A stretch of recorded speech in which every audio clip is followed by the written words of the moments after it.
Hello everyone, this is Poker Night Live. 4 hours of no limit online poker action, all with real players playing for real cash. I am TV's Nick Wealthall, and with me is Mr. James Browning. Good evening, Nick. Hello. This is a very bright shirt. Very smart, of course. It doesn't look bright at home, James. Oh, doesn't it? That's All right, fine. it's actually very nice. But I didn't say it wasn't. And it matches the background, that's why I've... Ah, colour coordinated, Nick Wealthall. Thank you. How have you been? Yeah, I've been good, thanks. Been playing? Since I last saw you, I was in Sweden. Yes. Didn't do any good in the tourney, but enjoyed the cash games. Good. Pot limit hold'em, very nice. I've been playing pot limit hold'em cash lately. Maybe we'll talk about it during the show. You know, that'd be interesting with some of the concepts of pot limit as Bit opposed to no limit. Bit of pot limit. Well, we show you no limit. That'll confuse the heck out of you. I hope you're chilled out this Friday night and looking forward to the show. No cause to go anywhere because it's Saturday tomorrow. Nice. Now, remember, as ever, this is your show. We want you to get in touch. You will decide what we talk about tonight, boys and girls. And it couldn't be easier to do. Lots of ways to do it, actually.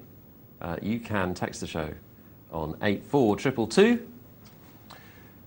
There's that number on the screen. Text poker, whatever you'd like, 84222. Doesn't matter if you're a beginner or an experienced player. If this is the first time you're catching the show, welcome aboard. We want to hear from you. Poker at pokernightlive.co.uk. It's Friday night, so why don't we do what the Radio 1 DJs do, and you can tell us what you're getting up to this weekend, poker-wise. And we'll give a shout-out to you and your friends as you mash it up at the No Limit Hold'em tables. I'd be worried for a minute there when you said, what the radio... Oh, we won't do everything the Radio on DJs no, good, do, no. fine, I mean, I've washed for a start, so it's very different. We've got a special feature on the show tonight, in association with Poker Player magazine. I said I'd do it really subtly and smoothly for them.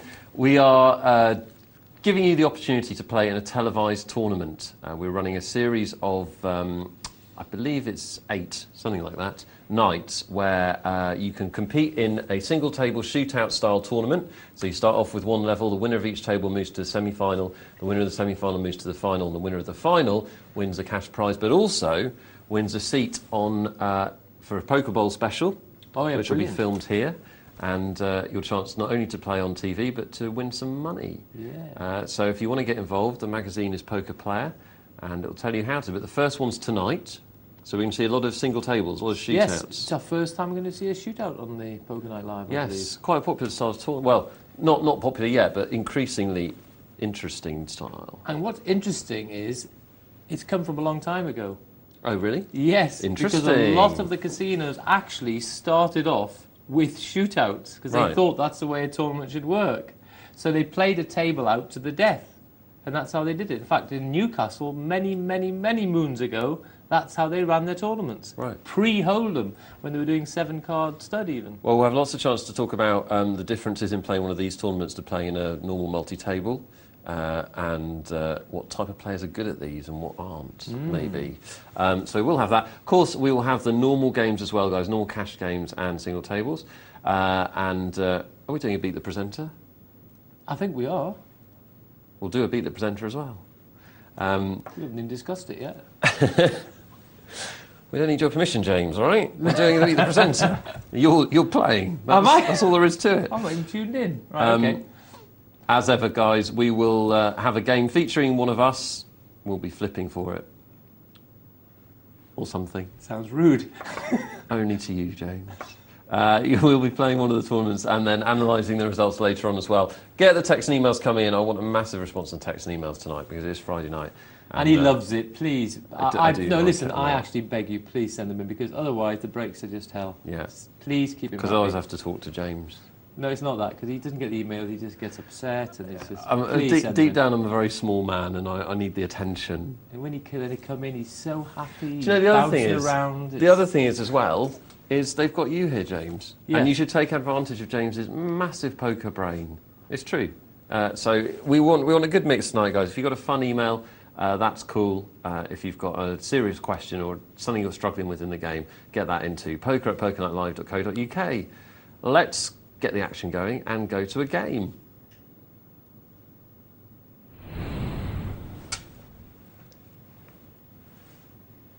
And here we have a $20 sit and go. And as we can see, we've got 6 players left, and we're only on the second level. How do we know that? Because it says 2040 up on that little box at the top. So they're not exactly playing a conservative game. No, and look who's back there. We've got Johan Harren. Oh yeah, I haven't seen him. I like to watch him play. And no, it seems like the Big Ad, Chaminade, yes, quite a few regulars. Johan Harren with a cheeky limp with the Kings. Yes, well spotted there. And he's got what he wanted. The raise from Big Ad, and how's he going to respond to this? Just called it. Well, he is playing tricky. Well, now he's potentially got himself into a position where he's going to fold a winner. Yes, it's the last thing he wanted to see was an ace. However, let's see what he does. No, he doesn't put it down. And of course now he's going to be... He likes that card because he's given him a spade. And he thinks maybe his king... And now he's not so frightened of the ace. Because he doesn't think his opponent's so likely to have one now. So he was helped by the 3 of spades, which gave him a flush draw. And... Big Ad said he decided he couldn't take him off it. Big Ad, of course, is worried that he has got an ace anyway, hasn't he? Or a flush, of course. Yeah. Quite a few things happened to sort of calm the betting down. They did. But, at the end of the day, Johan's played it cute. And this is the period of the tournament where I think it's quite right to make some tricky plays when the blinds are small. You can get away from it, it's not the end of the world. But you can hang in there and maybe capture some chips. And already he's increased his stack by over 40%, so that's very good. Oh. Oh dear. Oh my goodness. Well, nice play by Johan Harren with the check raise, but unfortunately for him, he's been outdrawn. Yep. He read it well. He really felt he was ahead. He had his opponent dominated. He had the bigger kick of the ace, but ping, along came the 10 on the turn. And Grov didn't have to grovel anymore. He got the chips.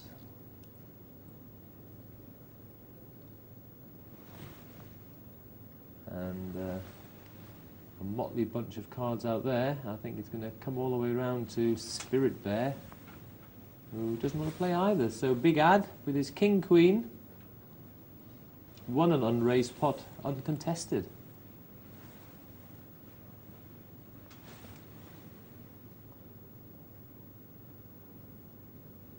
And not much out there yet again. Johan, of course, is now... It'll be interesting to watch Johan now. This will be good, because Johan is a good player, but we notice now he's down to 490. He's the lowest stack. And let's see what he actually does with this lowest stack. It'll be quite interesting to sort of monitor him, I think. Yeah. I think Big Ad's considering just limping in here. Doesn't want to consider for too much longer, or a decision will be made for him. It is. It is. Another walk. Chips for nothing. Johan can't find a hand. Well, he can afford to wait a round or two. Yeah, the thing is, 60's not going to try and steal 60. It doesn't really help his cause that much. Okay, I mean, percentage-wise, it's reasonable, but it's just not enough to risk his life with sort of a substandard hand, because he's in the situation now where he's got less chips. He will not have as much fold equity as normal, because people aren't going to be as frightened of 490 chips. Right. So he has to still be a bit selective, hasn't he, Nick? Yeah, he does.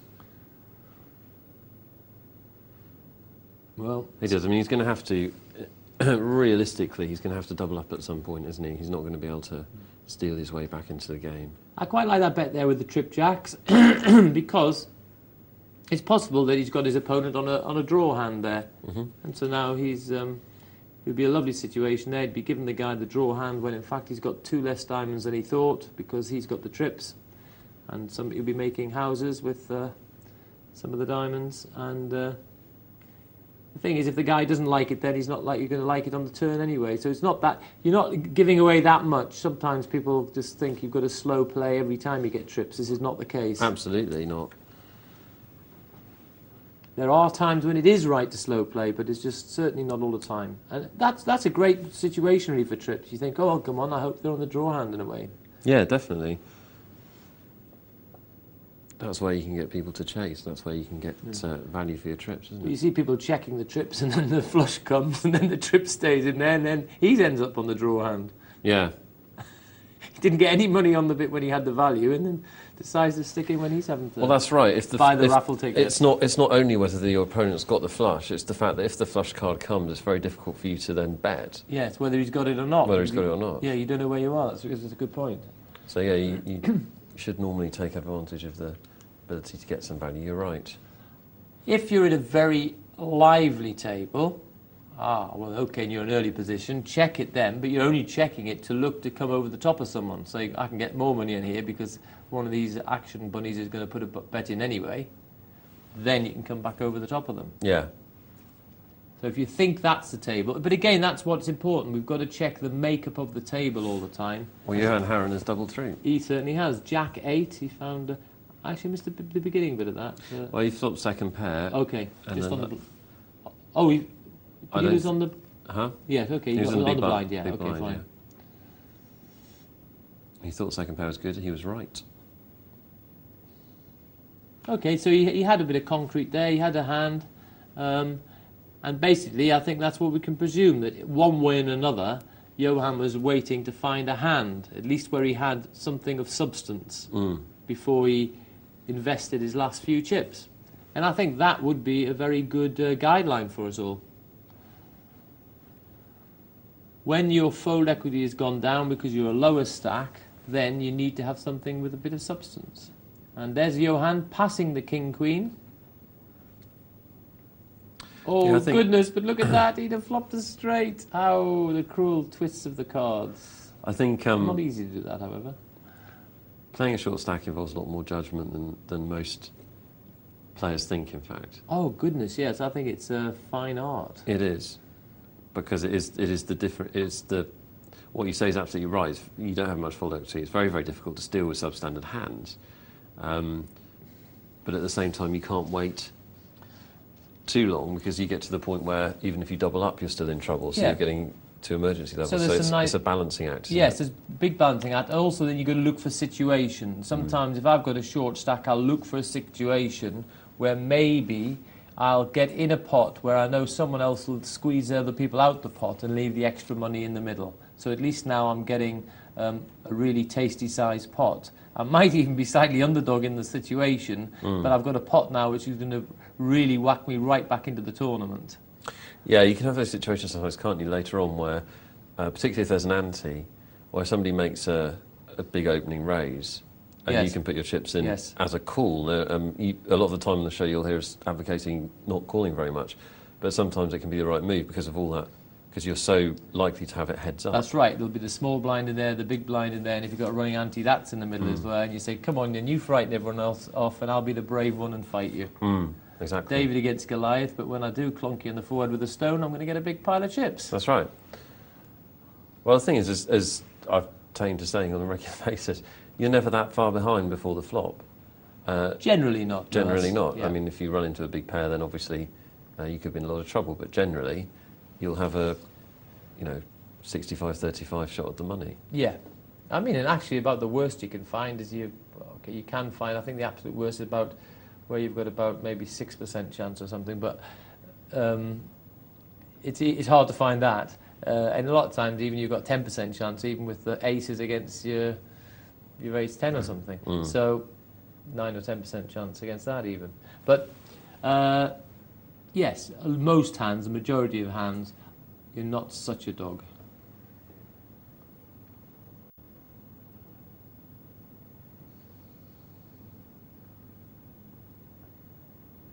That is why actually I think there's quite a good correlation between backgammon and poker, and I think backgammon is quite good for you to play because in backgammon you use the doubling cube, and the decisions regarding the doubling cube, when your opponent doubles you, unless he's crazy, he's going to be a favourite. Now you've got to decide whether to take this cube, and the concept you've got to get in your head is by taking the cube, it's not that you're going to win more, it's because you're going to lose less by taking. I.e., if you drop the cube, you give the person 1 point. But if you take the cube and you play that out over so many times, you would lose maybe 3/4 of a point. Right. So you'd save 1/4 of a point by taking this situation where we all know you're underdog, but it's still correct to play. Now, backgammon players capture that concept very well with their practice with the doubling cube. But of course, that concept translates itself very much in poker as well. And especially in sometimes in some, in both money and tournament situations, where in fact, you hear them which say we're pot committed. Well, that's often the case. Or when you suddenly have so many little chips, you're getting such big odds. Yes, you are favoured to lose this, but you are going to be far better off in the long run by popping your chips in that situation. So I'd say that's why I think there is a good correlation between backgammon and poker. And it's quite good for you to play a bit of backgammon just to sharpen that side of your game up, I think. Yeah, beat my mum 3 out of 4 games at Christmas. Whoa. So I've learned too, I can tell you. No, I don't know backgammon. As I said to you before, I should play some. I'm sure I'd enjoy it. Actually, I'll tell you what, just mentioning backgammon, there's a programme on Poker Zone. I don't know if you ever caught it. It's on again, I think, tomorrow night. Or was it tonight? Or tomorrow night, I think it's on. It's 9:30. And it's called Ernie's Game. Oh, yeah. Have you caught it? I have. Well, I actually met Ernie.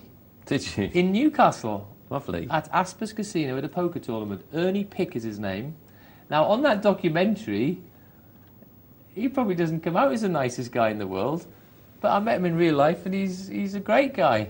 I think we really got on well. He's a funny guy, and he's enjoying his poker now, and it was a pleasure to meet him. So Ernie Pick from Ernie's Game. So have a look at Ernie's Game tomorrow night on Poker Zone, Yeah, just before you start watching Poker Night Live. So anyway, if Ernie's out there, I'll give him a shout. He's in Yorkshire. You can email in. Yes, pop in a question if you're still watching. It's 10:20. He might have stopped. Well, ever since Johan Harron got short stacked, people have been trying to get him back in the game, And giving him chips. Look. and have succeeded. Absolutely, up to 2,000. I'm Nick Wealthall with James Browning. This is Poker Night Live, and we want your texts and emails. We're on for the best part of 4 hours, so plenty of time to get your email or your question read out and dealt with on TV. That's why we're here, to make you better players and also to have an enjoyable night with you. So do get in touch. 84222 is the text number, 84222, or poker at Poker Night Live, always coming up on the telly. Look at that. 84222 on your texts. Text the word poker. Then your question. Or email the experts, poker at pokernightlive.co.uk. Love to hear from you guys. 5 players left in our opening bit of poker action, a one-table tournament, $20 buy-in. And 3 of these players will be walking away with a prize. And at the moment, 3 of them are well chipped up, including Johan Harron, who's come back from 490. And poor old Big Ad and Spirit Bear, the ones now hanging on by their fingernails. Yeah, we really have got a class war here, haven't we? 3 big stacks and 2 poor. Yes, it's the rich and the poor. It could be the Romanian Open. Crikey. Political. Well, we wouldn't expect to see much betting between these two, and we don't. There's just no point in beating each other up if you're the big stacks. Well, Big Ad there, he's got a king on the small blind, and I think he's got to put his chips in here. Even now? I think so. It's actually a good opportunity because there's every chance that the big blind won't play there. He's got the extra 160 in there. He's put 80 of his own in there, so there's 240 basically already. He's only got 170 left. And he had a king. Yeah. Yeah, he could even be leading. Got to take that chance. Yeah, he could have been leading. The guy could have done with Queen Jack. Could have been leading. That's right. Oh, it wasn't great, but his situation's not great. That's what we've got to remember. Yeah. You know, say, well, that doesn't look so good. No, I agree it doesn't look so good, but the guy is actually got sort of an oxygen pipe in his mouth. They're beating his chest to try and keep him alive, and anything looks like good news for him. So. Yeah, I couldn't agree more. So it's relative to the situation. Okay, he's found something here. Could be against 2 people, though. Oh, Grove will call, you just thought. Actually, Grove might even raise to get a heads up. Actually, it's quite a nice situation. Yeah, you're right. Actually, that's great news for him, isn't it? So he's actually done well there. He's got himself favourite to be back in the game.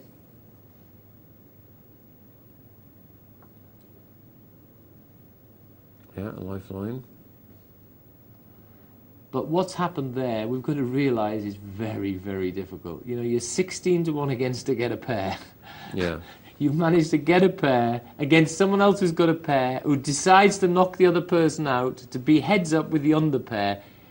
Okay, this has worked like a dream, but it is a dream. You try and get that to happen, it's not going to happen too often. And that's what we're going to look at, is the likelihood of things happening. Yes, of course, we can all imagine some fairy tale scenario, but it's the likelihood of that fairy tale scenario taking place, which is the point we've got to be working out. Now here we are. He's got a similar situation here. He's got 320 in the middle. He's got a call. Well done, Big Ad. He called for the last bit of chips with 9-2. It was very good play. Unfortunately, he isn't going to win, but cruel. But we can see there 10-3, 9-2. You know, he's certainly. 60-40, isn't he? Yeah, around about. Well, he's got it all to do. He can still do it. This will be the great comeback of all time. He comes back from 20 chips. We'll be talking about it for 3 years. Well, maybe 2.5. Even when we're no longer on the tally. 2.5. Sorry, just 2.5. 2.5 years.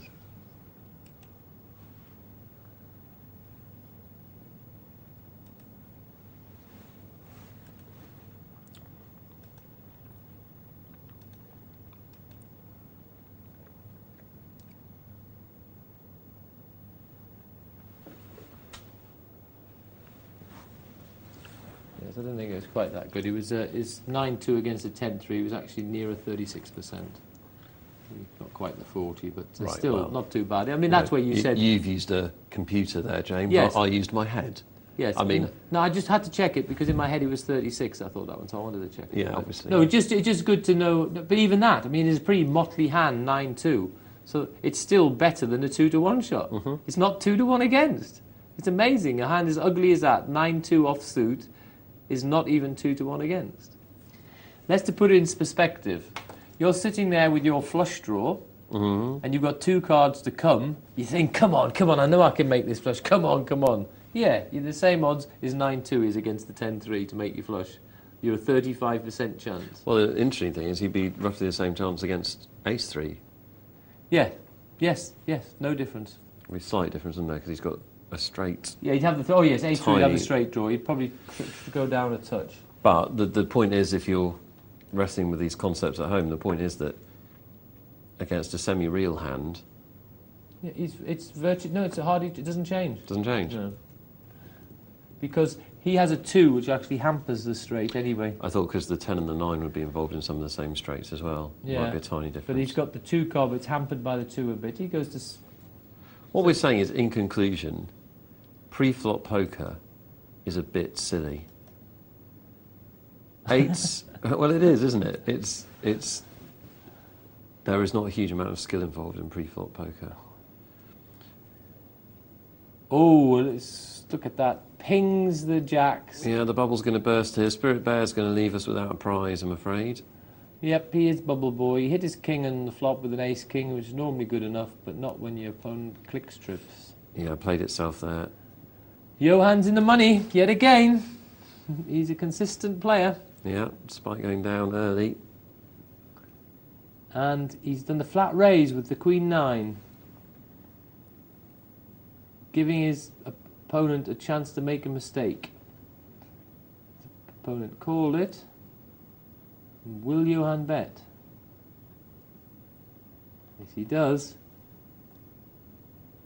640. And he wins it. Powerful use of position, and he didn't even put the full bet in. He actually made it look like he had a stronger hand by putting the less money in. Yeah, interesting tactic. Anyway, Grov doesn't wait. He's popped it in there, and Johan passes that.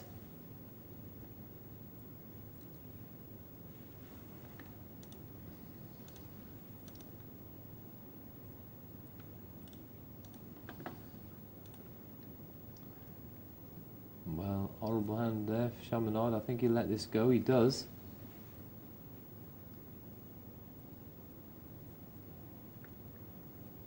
motley hand again, and they've all got poor hands. And Johann's very pleased to take that one down. The chips have just been passed around the table at the minute. Here we go again. I think Johann will pass, and does.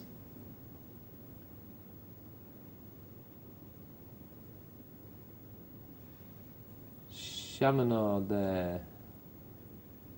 First bit of action we've seen, and he's found another hand. His favourite old jacks there. They got him the trips, they killed the ace-king, and now they've taken some more money. Yeah, any blind still at this stage is incredibly valuable, isn't it? The blinds are worth 10% of the chips on the table. So it's amazing, isn't it? The blinds in total there, as you say, they're 960. Well, he only started with 1,000 in the tournament. Yeah, crazy. Flush draw for Johann. He needs it.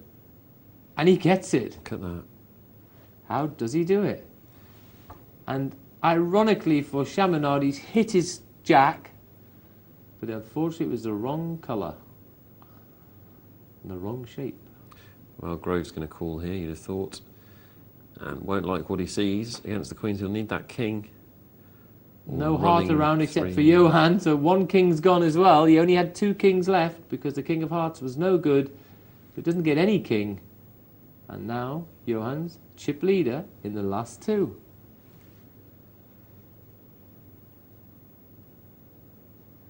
Jack 9, interesting here. He is out of position. I didn't quite get it out. I was going to say he'll push, but yeah, he's out of position, and in fact, it's that's probably why he has pushed there, because it's not. He won't enjoy it so much. You're playing a hand. Well, that's. Oh, okay. Chaminade just made up the blind there, and I was quite surprised Johann didn't push. I would have. Sometimes sometimes in these heads up, someone will make up the blind with strength, I think. Yeah, it doesn't scare me, James, let me tell you. I am tough. And now, just in case it wasn't mental enough, the blinds have doubled. Yes. The good news is it won't get any higher. They haven't got enough space on the screen. No. Well, yeah. And there you are, all in from Johann. Chaminade passes. Wow. Here we go. It's a hard pass to do. Jack Queen, he's asked him a question again. He's called this time. He's gone up and down straight, 4, 5, 6, 7. Johann's got the pair and a flush draw. 3 or an 8. That's not a And club. there we go. From the lowest stack, he had 490 chips. Johann has battled his way through this sit and go. He's played very well there, I think. He found the time to push his chips. He had some luck when he needed it, but he ended up the winner. I enjoyed that sit and go. Yeah, it was good, and a good example of the fact that you're never out, even if you have some early setbacks. Chip in a chair. Chip in a chair. You know. Yeah. Good to see. Should we do a quick email? Go on then. I know you love them. I do love them. This is from Kay. Hello, Kay. First-time emailer, I think. Ooh. Welcome aboard. A virgin. She does say hi, Groovers, so I think she might have got the wrong show. Are you a bit of a groover? Yeah. I used to be. I can't now. I'm back. Sciatica. It's something like that. It's my coccyx. Been watching the show for about a month. It's great entertainment, very helpful for a newbie to know limit Texas Hold'em. I'm glad we're helping, Kay. Some mates are coming around tomorrow for our first live tourney in sunny West Cornwall. Although there are only 5 of us, I'm sure it'll be fun. 5's a good number for a home game, I think. Yeah. Personally, I like 5 or 6 if I'm playing in a private game. Do you have any advice on how the format should go? Chip size blinds, rebuys, etc.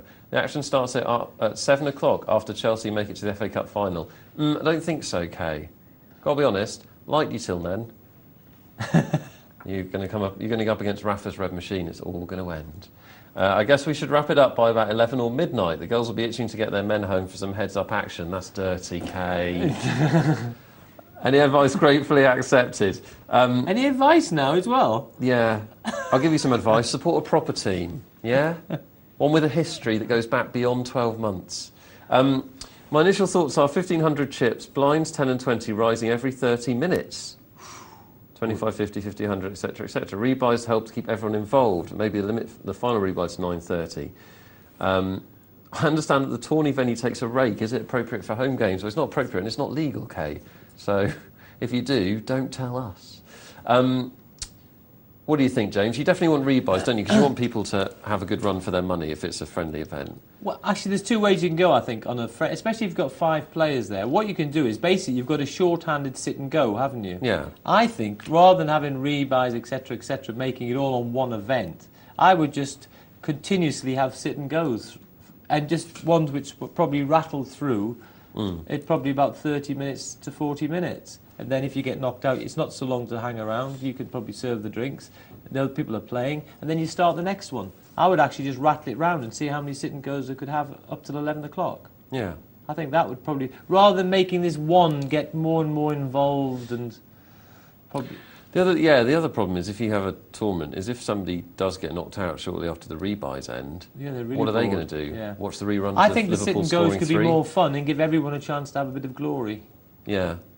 What do you think? Yeah, I would do that. I would either do that or actually I would play I wouldn't play a tournament at all. I'd play a cash game. Yes, you could have a small cash game, but I think stick to the sit and goes, which is going to restrict what you're going to be involved for. Yeah. I would just keep on regenerating sit and goes, and I would do, say, even quite a fast structure, so you're not hanging around too long. And you can actually do it probably, so you can actually just have a little marker there and do it by numbers of hands even. Do you know what you can get for home games? You get these brilliant buttons, dealer buttons, which actually have a clock built into the dealer button. Oh, really? Yeah. That's fun. And you can set the levels, and they go off, and then they immediately start the next level, so you don't have to keep remembering to reset it.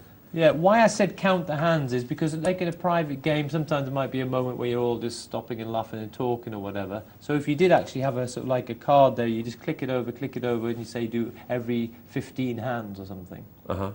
That might be... then it doesn't matter if there's a little interlude. Yeah. What do you reckon? There's some ideas, Kay. Hope it helps. Let us know what you And did. I hope it cheers you up after your miserable afternoon starting at 5:15 tomorrow. Guys, we're going to get more to some more poker action in a second, but please do keep the emails coming. Good response so far. We want loads more tonight. We're going to get through lots and lots, so you will have a really good chance of getting yours read out. It's poker@pokernightlive.co.uk on anything you want connected with poker. Actually, even if it's just what you're doing this weekend, I'm happy to talk to you about that. Your show, guys, you dictate what we talk about. We're going to go to a game. A game. Which game? It's a mystery. It's green. a multi-table tournament. Now, we will show you a little bit of the multi-table now, and then we may get a chance to look at it a bit more during the evening. We will show you the final table later on. Sounds good. We're fans of that final table, Nick and I. And this is the early stages. And this is a tournament you wanted to play in, didn't you? Well, it sounds good to me. They're adding $2,000 to it. Yeah, if you haven't seen this before in a tournament, guys, what it means is the host, the website, has added their own money to the tournament as an incentive for people to play, which is basically immediately increasing your expectation. Of course. Very tasty. And there it is. It's the PNL $2,000. Wham. Our chip leader, HACCP. You know you are, you're sure you are, you're... No. HACCP. Oh, yeah. Not quite. Not quite, yeah. Not even close, actually. 6, 10, 10, 4, king. Well, Bradley has got a 10, which gives him trip Roonies and the chips. In this multi-table tournament, they started with 1,500 chips, I believe, unless it's different for this format. Do you have anything on that, Nick, for the MTT? Probably, yeah. You want to know I about might it, have do you? Here. Let me just have a quick check. You want to know about it. 1,200 starting chips tonight, James. Ah, different, yes, 1,200. Wow. 111 entrants. And so, yeah, that's a prize pool of about 1,100. Looks like... I'm not certain that's... No, that's not it, Nick. That's not it. 112 entrants, I'm told. Ah. Down my ear. That one was an oldie. I remember that from last night, I'm afraid, that one.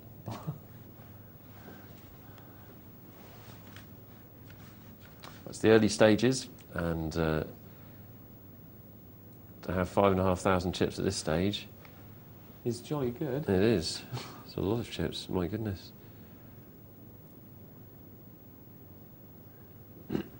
3 or 4 times the starting stack, and we're only in the second level.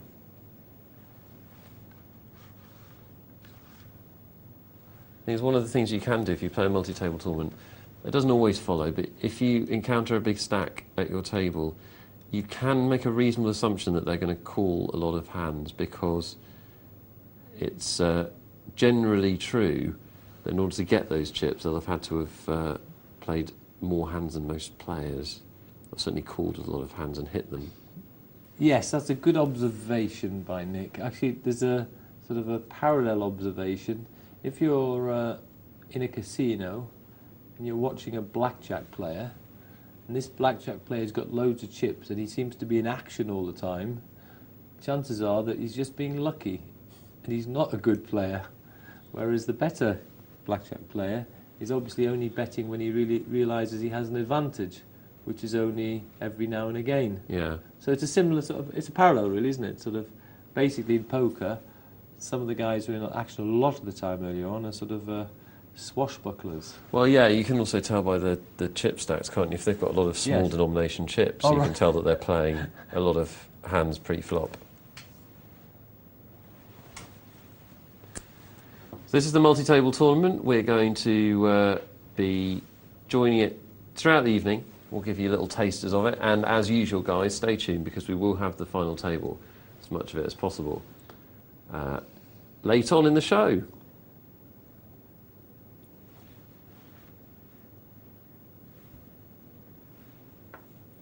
Jack the cat. Don't give up, Jack. You've got 4:30, but I think what no-hand did. And here we go. James, brace yourself. It's a different colour. It is. It's sort of a peachy colour. I'm not sure if I can make the adjustment required to this. Is it peachy? I think at home it's red. Oh. It looks peachy to us. It looks peachy to us. Yeah. It looks cute. Don't Shootout. fall in love with it. So, guys, this is the Poker Player Shootout Tournament. Now, for those of you who aren't familiar with what a shootout is, all it means is that instead of... it's a tournament with many players, but spread across many tables, but instead of them all being in the same tournament, they're all in individual tournaments. So they're all playing one-table tournaments. And the winner of each one-table tournament moves on to the next level, where there'll be fewer tables. And actually this is slightly unusual because often shootouts these days are 6-seaters. Yeah. So you often get 6, that's the most common shootout format these days. You get 6-seater shootout, but this is of course an 8-seater shootout. Yeah, and this is a semi-final table, so there will be 7 other tables like this. And the winners of each one will form the final 8-seater table, which we will see on the show. So it's an exciting format. It is. And in this format, basically, obviously, all you're concerned about is winning the table. Yeah. But I believe that still the principles of a regular sit and go still come into play. Because your betting is still in relation to the size of the blinds. And so there's still this risk-reward ratio. And you still gain equity in the sense of you have more chance of winning the shootout if there are less players left in the tournament. So a lot of the same principles still hold good as far as I'm concerned in a shootout. It's possible then just towards the end you step on the gas just a bit quicker than normal, and you look for an opportunity later on when the blinds get a bit bigger to suddenly capture some big pots. But initially I would still play a very similar style to a regular sit and go. What about you? Yeah, I don't see why you change anything really early on. I noticed a lot of people do though. A lot of people think they get too involved with realising there's only the one winner, and they try and win the tournament. You just can't win it straight away. No, and I think it'll be well, this is a tough decision for Hoofy, and he makes a quality pass of the aces. I think it'll be interesting to see when we get short-handed and analyse some decisions there, because obviously things do change a little bit because it is a winner-takes-all situation. But I think early on, it's the same with most poker games, isn't it? Early on, you've just got to play the game. Well, in relation to the blinds, basically. In relation to the blinds, because it's very difficult. Poker's a very, very difficult game to force. It's very difficult to... I mean, if you're playing a game of football and you know you have to win say you're playing a European game and you have to score 2 goals to go through.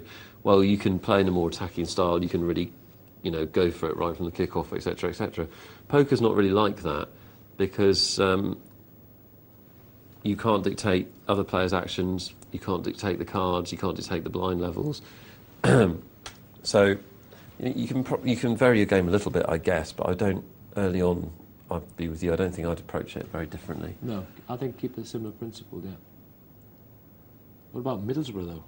Did everyone love them getting their 4 goals in the UFA? Yeah. I loved it at the time. It now means we're going to get a ruddy-faced idiot to be the England manager, doesn't it?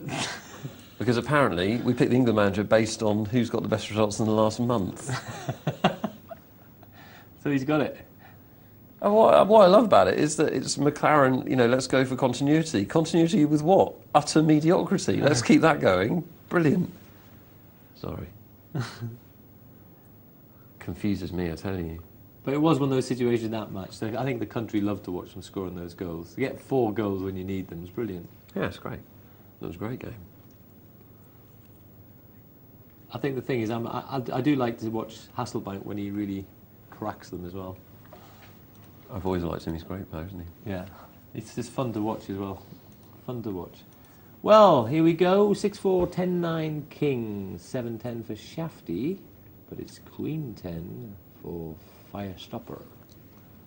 And kickers rule. And Firestopper stops him with the Queen 10.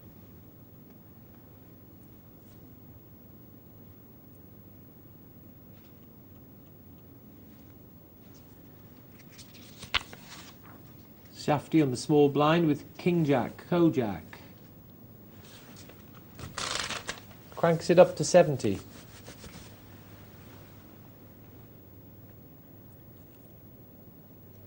Ace deuce 6.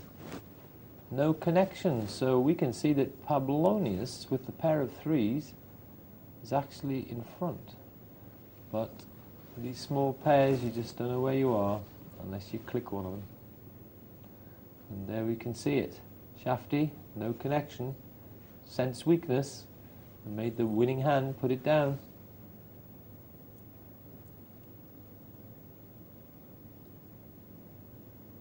So that was good opportunism by Shafty there. And I like the size of the bet he put in. In fact, the size of the bet looked like he wasn't panicking, it looked like strength. He portrayed strength by the side of his bet.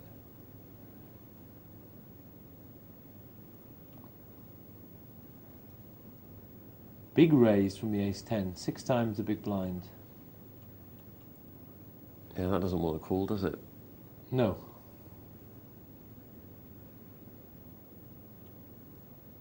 Well, That's a reasonable play. He's seen a limper. He thinks I can pick up the limper and the blinds. Yes, and I think if I do get called, I've got a little something. Yeah, and I think it's fair enough to, if you have got company in the pot, I think it's fair enough to raise the size of your pre-flop. I wouldn't necessarily go to 6 times, but I think I might go from 3 to 4 if there's a limper, or if I think it needs a bit more pressure on it. Or sometimes if I've got a very good hand, I might, there's a few people there, I might actually put quite a chunky raise in there, thinking there's quite possibly one of them will take it on. Well, it's a play that most pro tournament players are familiar with, which is if there has been no raise and there's some limpers, you can make a big raise regardless of your cards. Yes. And often take the pot.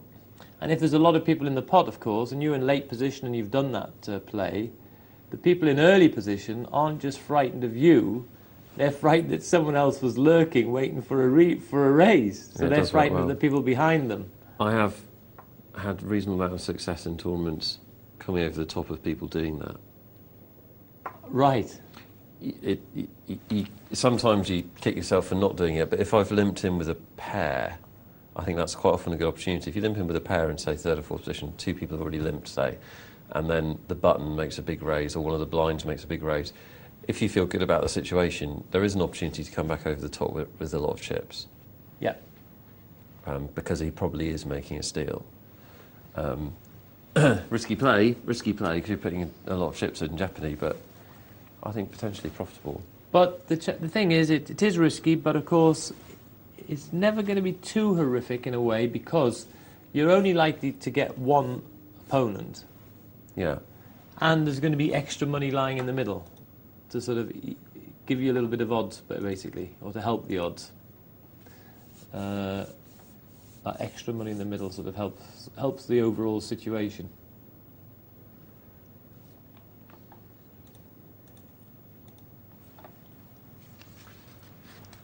There we go, that's our poker player shootout.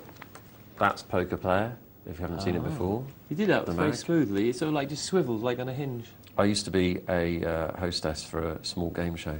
Oh, right. I'm pretty good at it. What's the mystery card today, Nick? That's it. Yeah. You can all see me doing that. That was Poker Player magazine. It's a very good magazine, actually. I write in it. No, it is a good magazine. Have you read it? Not this month. I have read it before. You should. It's a fun magazine. It is fun. It is a fun magazine. It actually got a different image to it, I think. It's sort of more like... it just feels more like a sort of a regular magazine. It's got this sort of an easygoing image about it. Absolutely. Yeah. Check it out, guys. And if you like what you see in terms of the tournament, all the information about the tournament is in there. And there will be some more running. And if you missed me saying at the top of the show, the reason that we're doing it is a chance to qualify for a live, will be shown as live, Poker Bowl that will be recorded in the Poker Zone studio. So you'll get to play on TV as well as winning cash prizes and the chance for more cash prizes. So all in all, good stuff, I think. This is an email from Andy about a different game. We show No Limit Hold'em exclusively on Poker Night Live. It is the most popular poker game, but it's only one of a number of forms of poker, as I'm sure you all know. Andy says, I know this show is mainly about No Limit Hold'em, but I thought I'd slip in a question regarding Pot Limit Omaha High-Low, which is an enjoyable game, isn't it, James? Yes, Pot Limit High-Low, yeah. For those of you, I guess I should say, for those of you that don't know, Omaha is basically Hold'em played with 4 cards in the hand, not 2, and you must use 2 from your hand. High-low, half the pot goes to the best hand, half the pot goes to the worst hand. I've recently begun playing this game and I found it to be quite profitable. I struggle a bit with the concept of pot limit since previously I've always played either limit or no limit versions of Hold'em. Do you have any general advice regarding moving from no limit to pot limit? Question 1. And do you always play a hand consisting of ace-2, XX in a loose game? Question 2. So one very general question, one very specific question, James. Right. So pot limit first, okay, as opposed to no limit. Pot limit first of all. The difference is in pot limit, it's really down to you to sort of, you have a great control on the size of the pot. Because obviously what it means is the maximum you can bet is actually the size of the pot. So with certain hands, you can actually control what the future size of the bets is going to be. So that is one of the biggest differences. Because obviously in no limit, whatever you do, your opponent can suddenly just whack all his chips in the middle. So when you're unsure of pot limit, it's down to you to say, well, I want to stay in here, but I'll control it. However, in another situation, you can say, I've got the sort of hand here. If I connect, I really want to win a big pot here.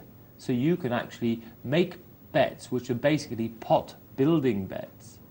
Say you've got a lot of company in there, you might put a bet in which you think ping, ping, ping, ping, they're all going to call. What you've done is you've increased the size of the pot.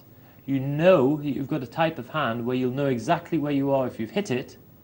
Now, you've been able to raise the price that you can charge them for your victory.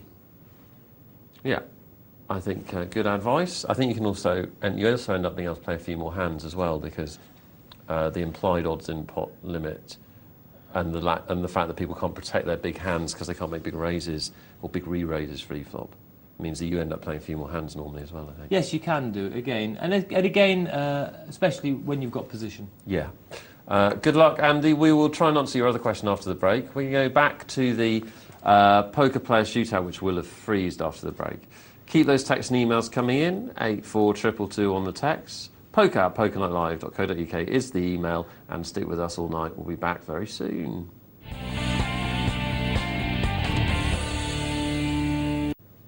Welcome back, everyone. This is Poker Night Live. It's Friday night. I hope you're having fun, whatever you're doing, while you're watching us, obviously. Keep those texts and emails coming in, guys. We've had several in the break. I'll get to those in a second. James is going to be playing Beat the Presenter in a minute, aren't you? Yes, hopefully. When you work out how to work the software. Small technical problem. We'll be Scrounging for fine. money at the minute. Scrounging for money, yeah. Whose account are you going in? Just pick a lucky dip. Yeah. Casper's. That's for smart money. No, I don't think his name could possibly win another tournament. That's it. I'm leaving him. You think he's come to the end? Yeah. All right. I think he's rigged the software, but it can't last for a lot any longer. He's doing great, actually. Email from Scruffhead. Dear Nick Wealthy and Jimmy B. Nick Wealthy. Yeah, very observant man. I am massively wealthy. Great show. Well, 15 minutes in, obviously, when he sent it. It was a great first 15 minutes, I think we can all agree. I'm having trouble contacting you. Texting snooker followed by my message, but you don't read them out. Thought I'd email instead. Good. I think there's a problem with my site. My 3-pair and nut straight, Jack, Queen, King, Ace 2 doesn't seem to win when it should. Can you help? Regards, Scruffhead. Very funny, Scruffhead. Well done. Kudos on the jokes there. My 3-pair doesn't win either. I think I've told the story. I haven't told it for many months, actually, so I'm going to tell it now, of when I taught my sister to play poker. Absolutely true story of playing 5-card draw for a bit of fun. First hand of poker she'd ever held in her life. She called everybody else's bets, and at the end she turned over 2 pairs. A pair of 7s and a pair of 7s. That's how she described it. She had 4 of a kind on the first hand she ever played. True story. This is from D, simply D. Hello chaps, great show as always. Anyway, James was just saying about calling large raises as you could lie heads up and you're never in too bad a situation. It got me wondering if I were a maniac or just decided to play blind due to disgustingly low stack and found myself playing 7-2 offsuit against a pair of aces in this situation. What are the odds of me winning? Not much I know, but I'm interested to find out. Excuse me. Well, D and everyone else, there are poker calculators on the net, quite a few of them. If you put poker calculator or something similar into a search engine, you'll get one where you can run any matchup you like. I don't know aces versus 7-2 off the top of my head. I'd imagine it's something like 7-8 to 1, 9 to 1. Got to be getting up there. Aces versus 7-2. Yeah, about 8 to 1. About 9 to 1 on, I think. 9 to 1. So probably about 90%. The worst matchup you can have, we had this on the show a couple of weeks ago actually, is Kings versus King 2, I believe, where I think you're down to about 5% chance. You've always got a chance, that's the thing, that's the positive thing, but it's worth familiarising yourself with that, because if you're going to play tournaments, then that is going to come into your calculations. So it's worth getting one of those poker calculators up and running, just spending half an hour or an hour putting some common matchups in, just so you can get a handle on how they work. Aces against 7-2, 87.24 against 12.4. But if I change the suits of the 7-2 to the same as the aces, of course that would make a difference. And it would probably, I will do that for you, and it will probably make the aces about the 9 to 1 on that, I think. We'll have a look. Wait with bated breath. The nation yes, waits. It goes to 88.74. For the aces against 7-2 of the same suits as the aces. But not the worst matchup you can have. You can get even worse. Yes, that's right. And I think because your 7 and your 2 at least aren't taken up, are they? Whereas the even worse matchups tend to involve some kind of domination. So a pair like aces versus ace 8 or something like that, or kings versus king 2 is the worst, I believe. Yeah. Where your cards are even worse because they're matched with the better hands cards. You in a tournament yet? He didn't have enough money in his account. I tried to get the tournament and he didn't have enough money in. Who? Malcolm. Oh. Okay, I've got to go rifle Casper's. It's just theft on air. It's not even apologising for it. What happened to your money, James? Someone spent it. Who spent it, James? It could have been me. Oh dear. That's not good, is it? Guys, keep those emails coming in. poker@pokernightlive.co.uk. James is going to be playing in a second when he gets organised. So you can watch along with him online if you like. We're going to go back to our Poker Player magazine shootout, which you can play in. Simply get Poker Player magazine. All the details are in there. You can't play in tonight because that's up and running. We're at the semi-final stage, so we've got 8 semi-final tables. The winner of each table will get a seat at the final table, which we'll also be showing you in an hour or so. Let's have a look at a game, shall we? One of these semi-final tables.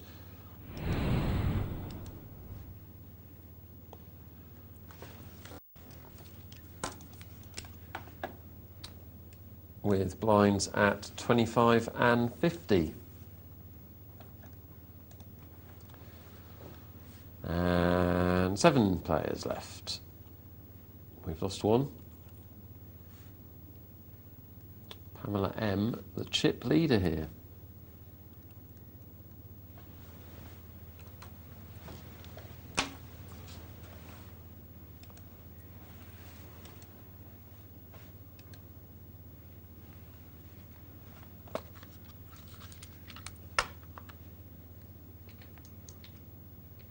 One for Pablonius.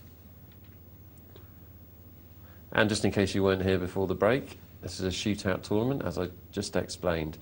We're at the semi-final stages. There'll be 8 tables running, but it's winner takes all on these tables. Now, James and I were discussing whether this would affect your play. We don't think it should affect it too much in the early going. Very difficult to force poker. You've got to play the cards and the blinds as they come, I think, to a certain extent. Look for opportunities, as you always would, of course. But when we get down to a short-handed situation, it is going to affect things because it is winner takes all. And so that is going to affect decisions. I look forward to seeing that. Absolutely enormous raise by Pamela M. I quite understand why people do that with jacks. I know that jacks can be tricky to, well, not tricky to play, but you can get yourself into a marginal situation after the flop. But at the same time, you know, they're a strong hand, and you don't mind a call that much, surely.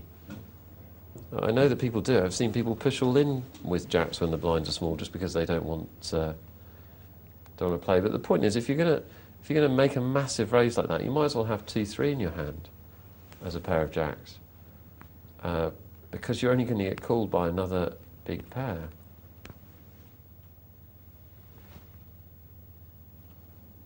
I just think it's taking the decision-making out of your play, and I don't think that's the way the game should be played. But if you disagree, let me know. poker@pokernightlive.co.uk if you play jacks like that. The blinds have gone up to 5,100.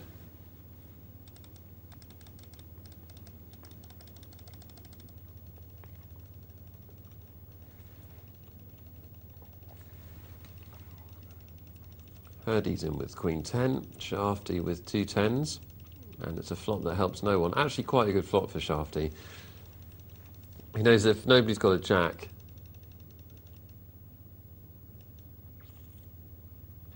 then he has the best hand, because there's no way he's up against aces, kings, queens. Of course somebody might have a 4, but you've got to proceed thinking that's not the case till you have evidence otherwise. You in a tournament, Mr. Browning? Yes. Well done. Playing as Casper. Playing as Cass. Playing as Cass. Don't bankrupt his account, he'll hunt you down. He would as well, wouldn't he? Oh, goodness. I reckon.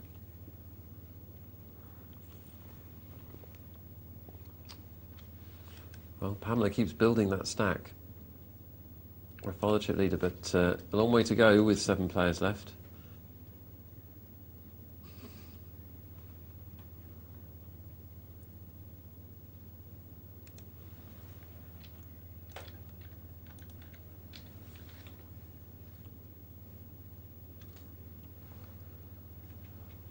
And Pablonius doesn't want to see a queen, although he thinks he does. Straight flush draw for Hurdy. 10 of hearts would make a straight flush.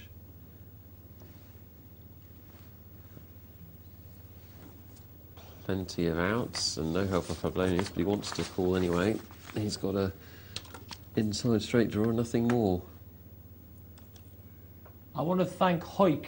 Hoik Balls there from Wallsend. He actually let me take the seat. That's lovely, isn't it? Wasn't that? What a gent. Thank What a you, gent. Hoik, you're a star. You could hear me clicking. I think we could all hear you clicking. And I've got an observer here wishing me all the best. Isn't that nice? Good luck to James. Thank you very much. That's me, James. Oh, thanks, I mate. wish you all the best. No, it was from Aid 1970. I hope nobody beats the presenter, do you know that? That's what I hope.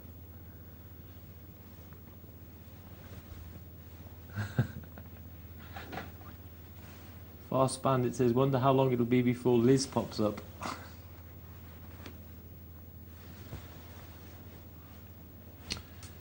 Hurdy makes the move with king 2.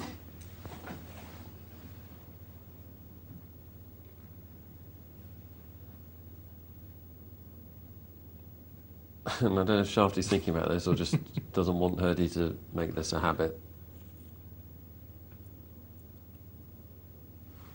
They're trying to upset me now. They said, yeah, sure, Liz is a bloke. Oh, that's put me off my game now. Really?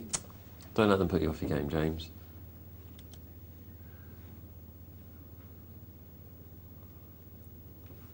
Anyway, take what you can get. I've got to concentrate here now, these guys. Browning's bearing down next to me. The game faces come on. Who do you think makes the raise from the big blind? There's a potential that that's a steal, but not in this case. He's got a pair of tens. Good hand. Oh, they're a funny lot, Nick. I've got to ask you a question. Don't do what they say. You'll end up being their puppet. Is it rude? No. I'm To sure do it with is. you. It's just a question. Oh, You want to know about your photo in Poker Player. Yes. Was it taken when you were 14? Yes, brilliant. It was, yeah. They put a photo of me when I was 14. I'm furious about it. Weirdos. The years have been very kind, all right? Who's saying that so that I can delete their emails from my inbox immediately? Hoyt said he sent you an email, he dares you to read it out. Don't do requests. PMBPPA makes the raise with King Queen from first position. Optimistic. Looks like it might take the blinds. And if the table's tight, that's fair enough. If you're doing it on the strength of the cards as a routine, King Queen in first position, not really a raising hand. But if you are playing at a table where they're playing tight, players are passing, and there's that good chance of picking up the blinds with any raise, well then there's a good argument for never limping in, I think. And I know that there is a school of thought, because we've had it mooted on the show before, that if nobody's coming to the pot in front of you, you should never limp in. You should never be the first limper. You should always raise. And I believe Chris Ferguson and Andy Black, the computer-orientated players, are proponents of that strategy.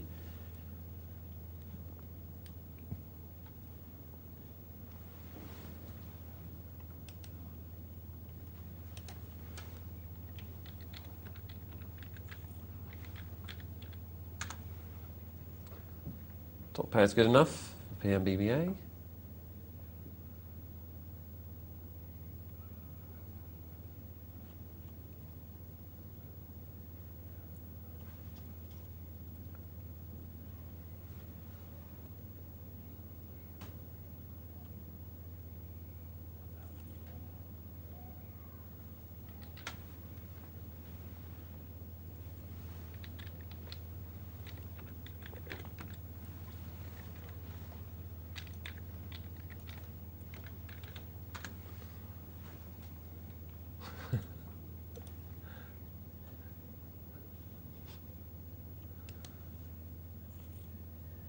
Well, Pablonius had the ace, and don't know if he considered that he was bluffing there or if he thought the ace gave him the best hand with 3 queens on board. Either way, it was good enough for the pot. Well, both of them will think they've got the best hand here. I wonder if one of them can push the other one off. Both have top pair with a 10.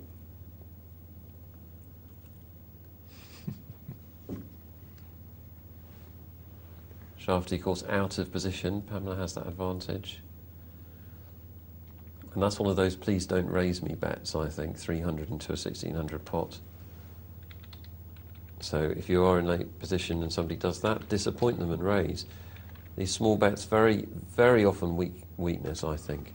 Sometimes a player will try and trap you with a big hand with a small bet, but you should know who those players are. I think that most of the time it does mean that they're worried. Split pot. player threw their hand away.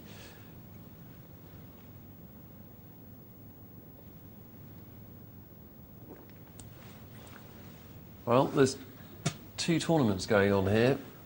The one that Pavlonius and Pamela are playing in, where you play almost every hand, and the one everyone else is in, I think. And the one here where they're making me dizzy. How's that? Well, they're good in the chat box. They stop me. I think they distract me from looking at their hands. They're clever. Well, don't play that game, James. They're clever, the enemy, aren't they? They're not really the enemy. But they're There clever. are viewers, for goodness sakes. Yeah.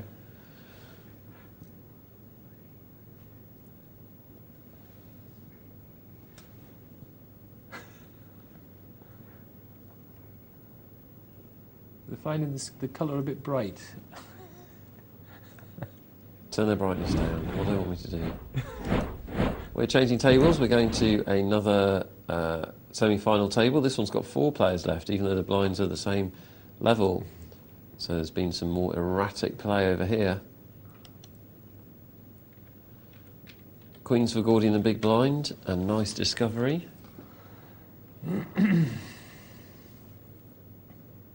And won't like the look of that king, but his head's up. Whoa, bravery. Fortune favours the bold, Gordy.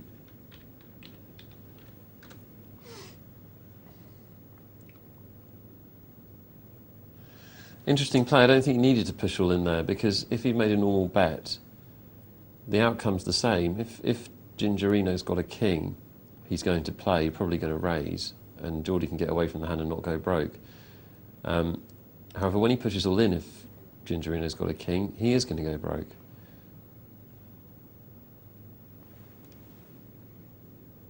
So I don't see why he wouldn't make a normal raise there. A normal bet, sorry.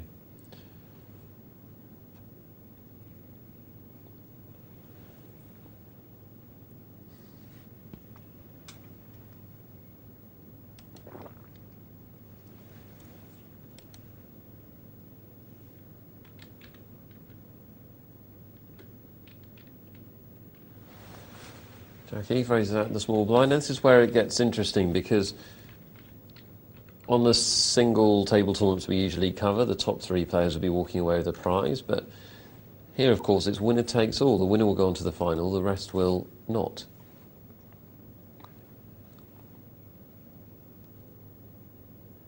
This is the shootout format, so it means that you're only playing for first place, and that is going to affect some of your decision making.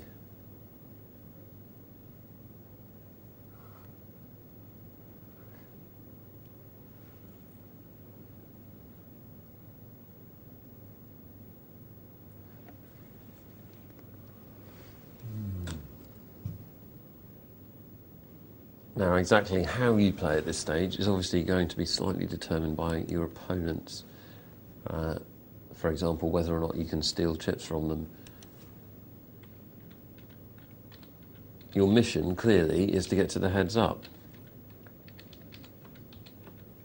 That would always be my mission at any final table. I think the thing about heads up is things can change very quickly.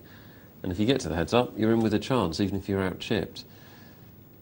So I personally would lean towards getting to the heads up with a competitive amount of chips, rather than trying to hoover up every chip on the table. But maybe others would approach the problem differently. Certainly I'd give a chance for the other players to beat each other up. Now, if that wasn't happening, if everyone was playing tight, well, then you've got to be adaptive, and that's true in any poker situation. You've got to adapt to the game and what's happening.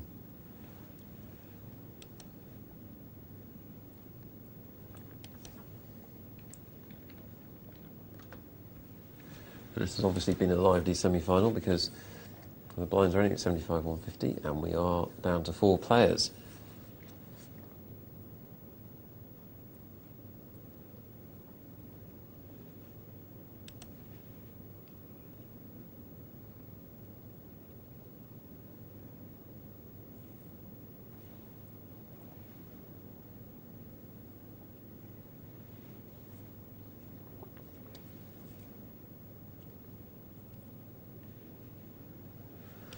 And based on the last few hands, you'd say that they were playing quite tightly. So if you wanted to try and accumulate some blinds and you're on this table, you'd probably be able to do so, I think.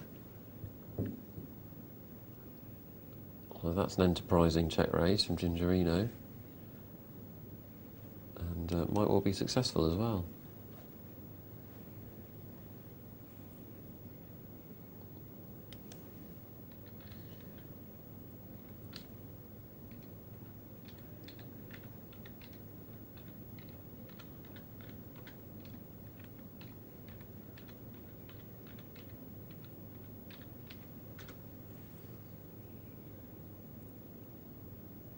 Yeah, Gingerino is clearly the liveliest player at this table, but even so, nobody's really taking command. I think, you know, you could raise a lot of hands in a row here and pick up a lot of blinds because people don't particularly want to play it, doesn't look like.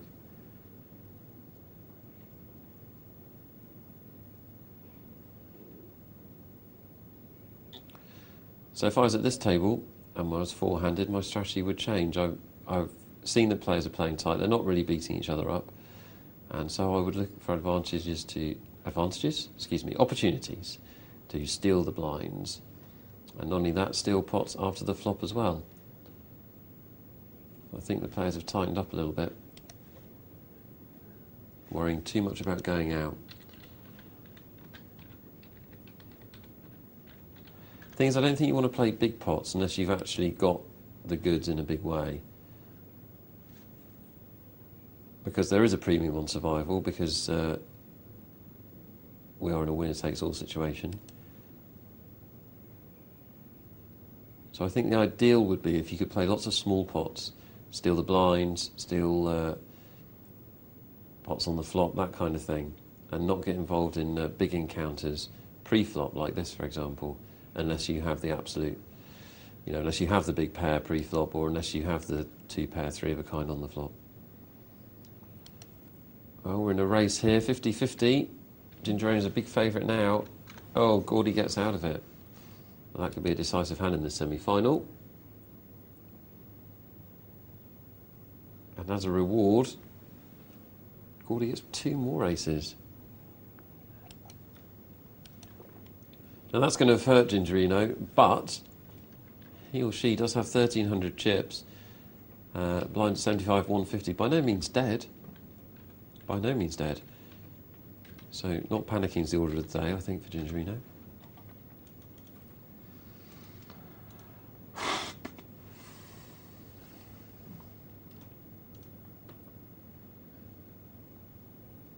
Well, Gordy's flopped a full house. I think he could have slow played that, to be honest. Decided not to. Couldn't extract any money from Jackie Eve.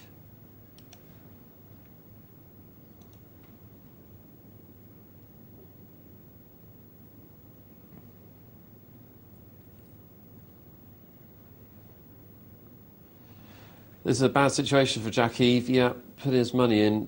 Ace 10 will very often be best in that spot, but not in this hand against Gordy with the overpair. Great situation for Gordy. Three-handed and has the vast majority of the chips. Got about 80%, 75, 80% of the chips in play. Well, now, Gordy doesn't really have to do too much. The other two have got the pressure because they're the shorter stacks.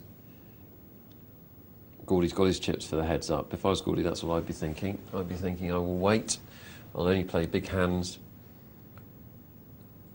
and wait till one of them knocks out the other. But not everyone would play it like that. Some people would try and accumulate even more chips. I'm not in favour of that way of doing it. But there you go. Gingerino's out. And we're heads up in this table of the shootout.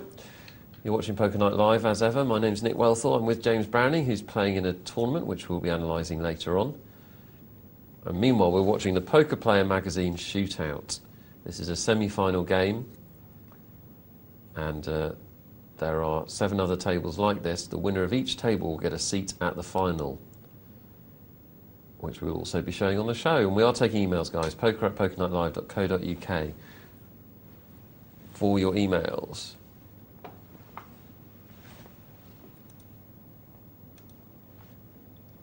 You all right, James? Okay. You're still in? Yes. That means you could win it. Yes.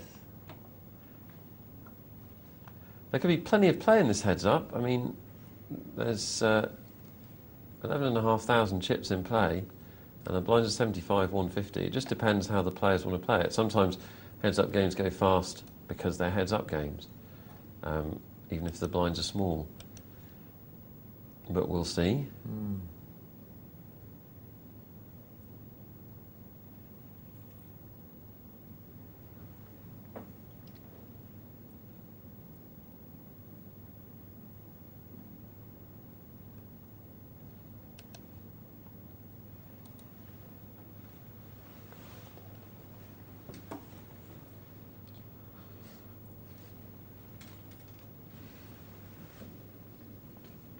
I have no name. You have. It's that. So, got you on a technicality. Ace King for Gordy. I have no name calling with the 9-3. Actually not the worst idea in the world, heads up, I don't think, because position is so important. Gordy probably a little bit too scared of the flush draw there. The right idea, a little slow play with the Ace King, because Ace King hitting a pair on the flop is such a big hand, heads up. Tough to get it beat. So I don't have a problem with him slow playing it, but then I think he was too scared of the flush draw. Oh, and the money's gone in. I have no names flopped a straight draw, and it comes as well. Look at that. Straight for I have no name, and doubles up, and now we've got a game on because they are very competitive. I'm sure they're competitive people. I meant their chip stacks as well. Remembering it's winner takes all, the winner will go through to the final.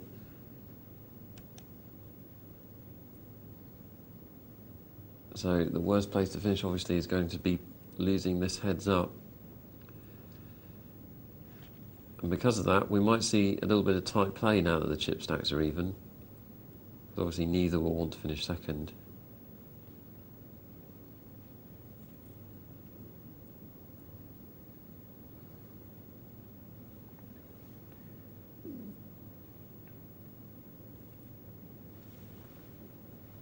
Two pair for I have no name. Very heavily disguised. There's no action pre-flop, so he could have anything. Unfortunately for him, Gordy doesn't have very much. So I think that 150 will probably be all he gets out of Gordy.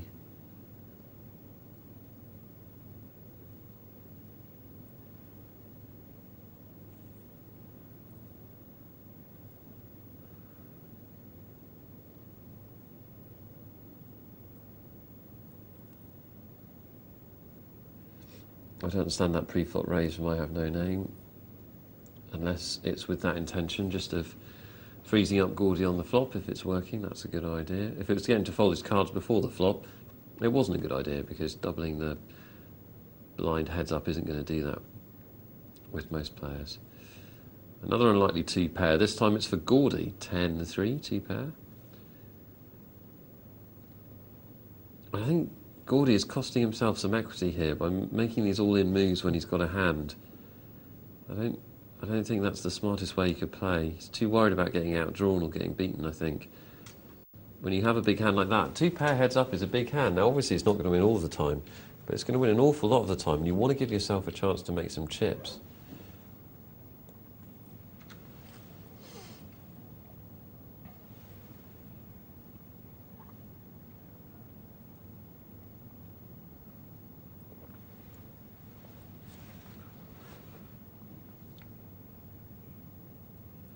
Well, the blinds are going up to 100, 200. Still not massive blinds, are they? Both players have got 4, 5, 6,000 in front of them. So there's the potential for this match to go on longer. The thing about heads up, no limit, of course, is that it can all be over in a blink of an eye. Or we have had on the show, and you can have very long heads up matches.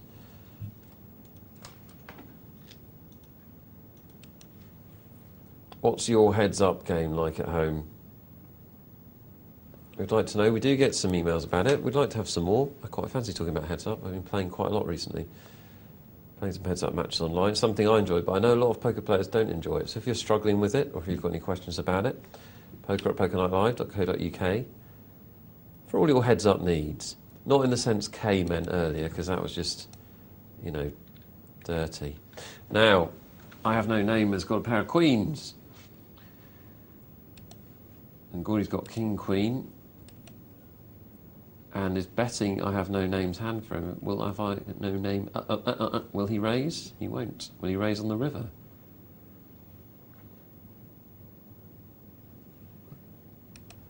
He will.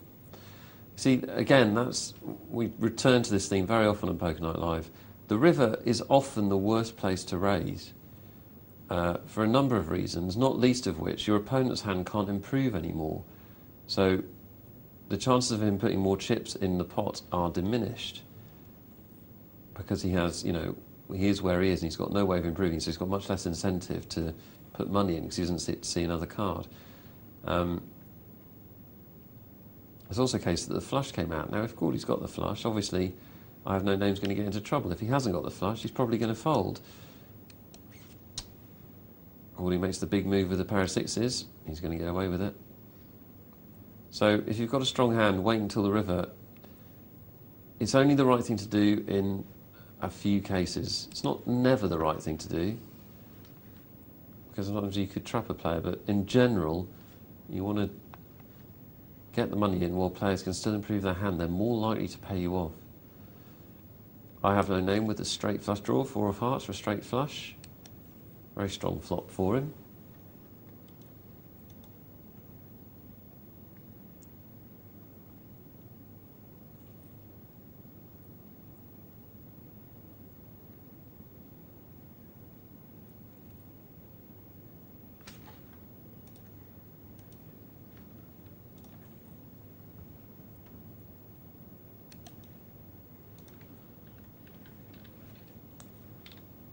Kings for Gordy.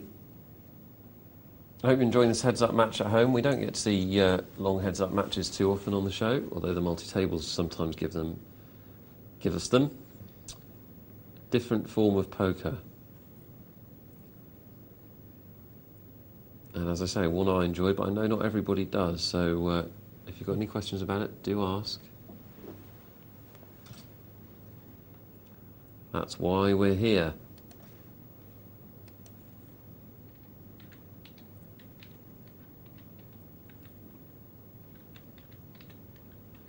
Top pair for I Have No Name.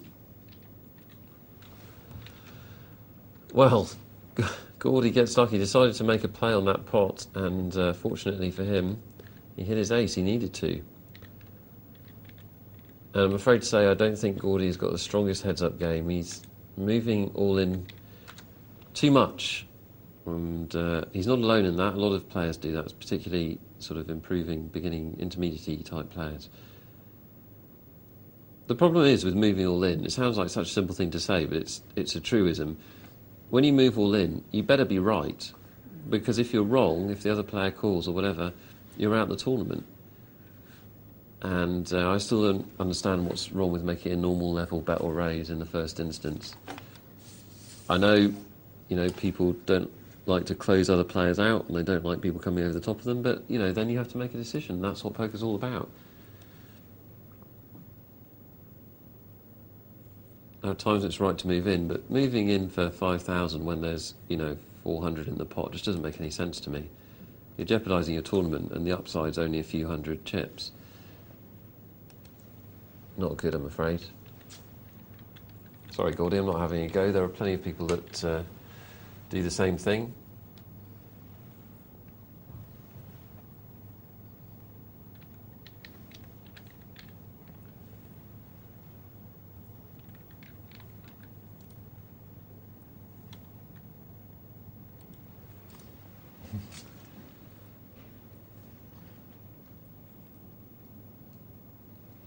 Gordy flops middle pair.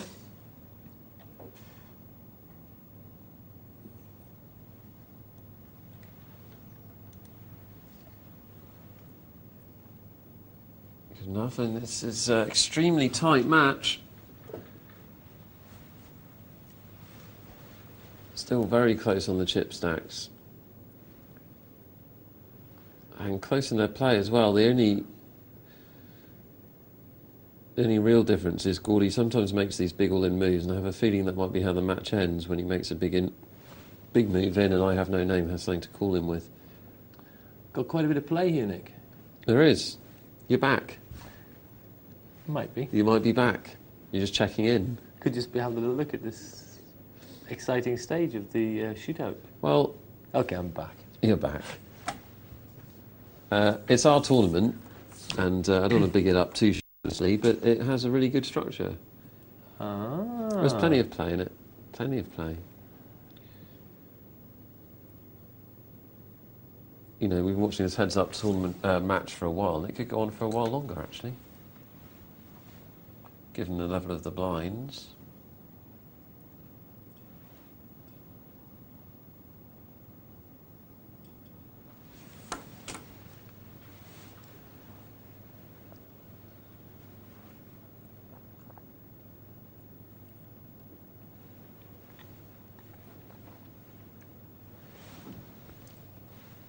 Well, there we are. Finally, we have a resolution. I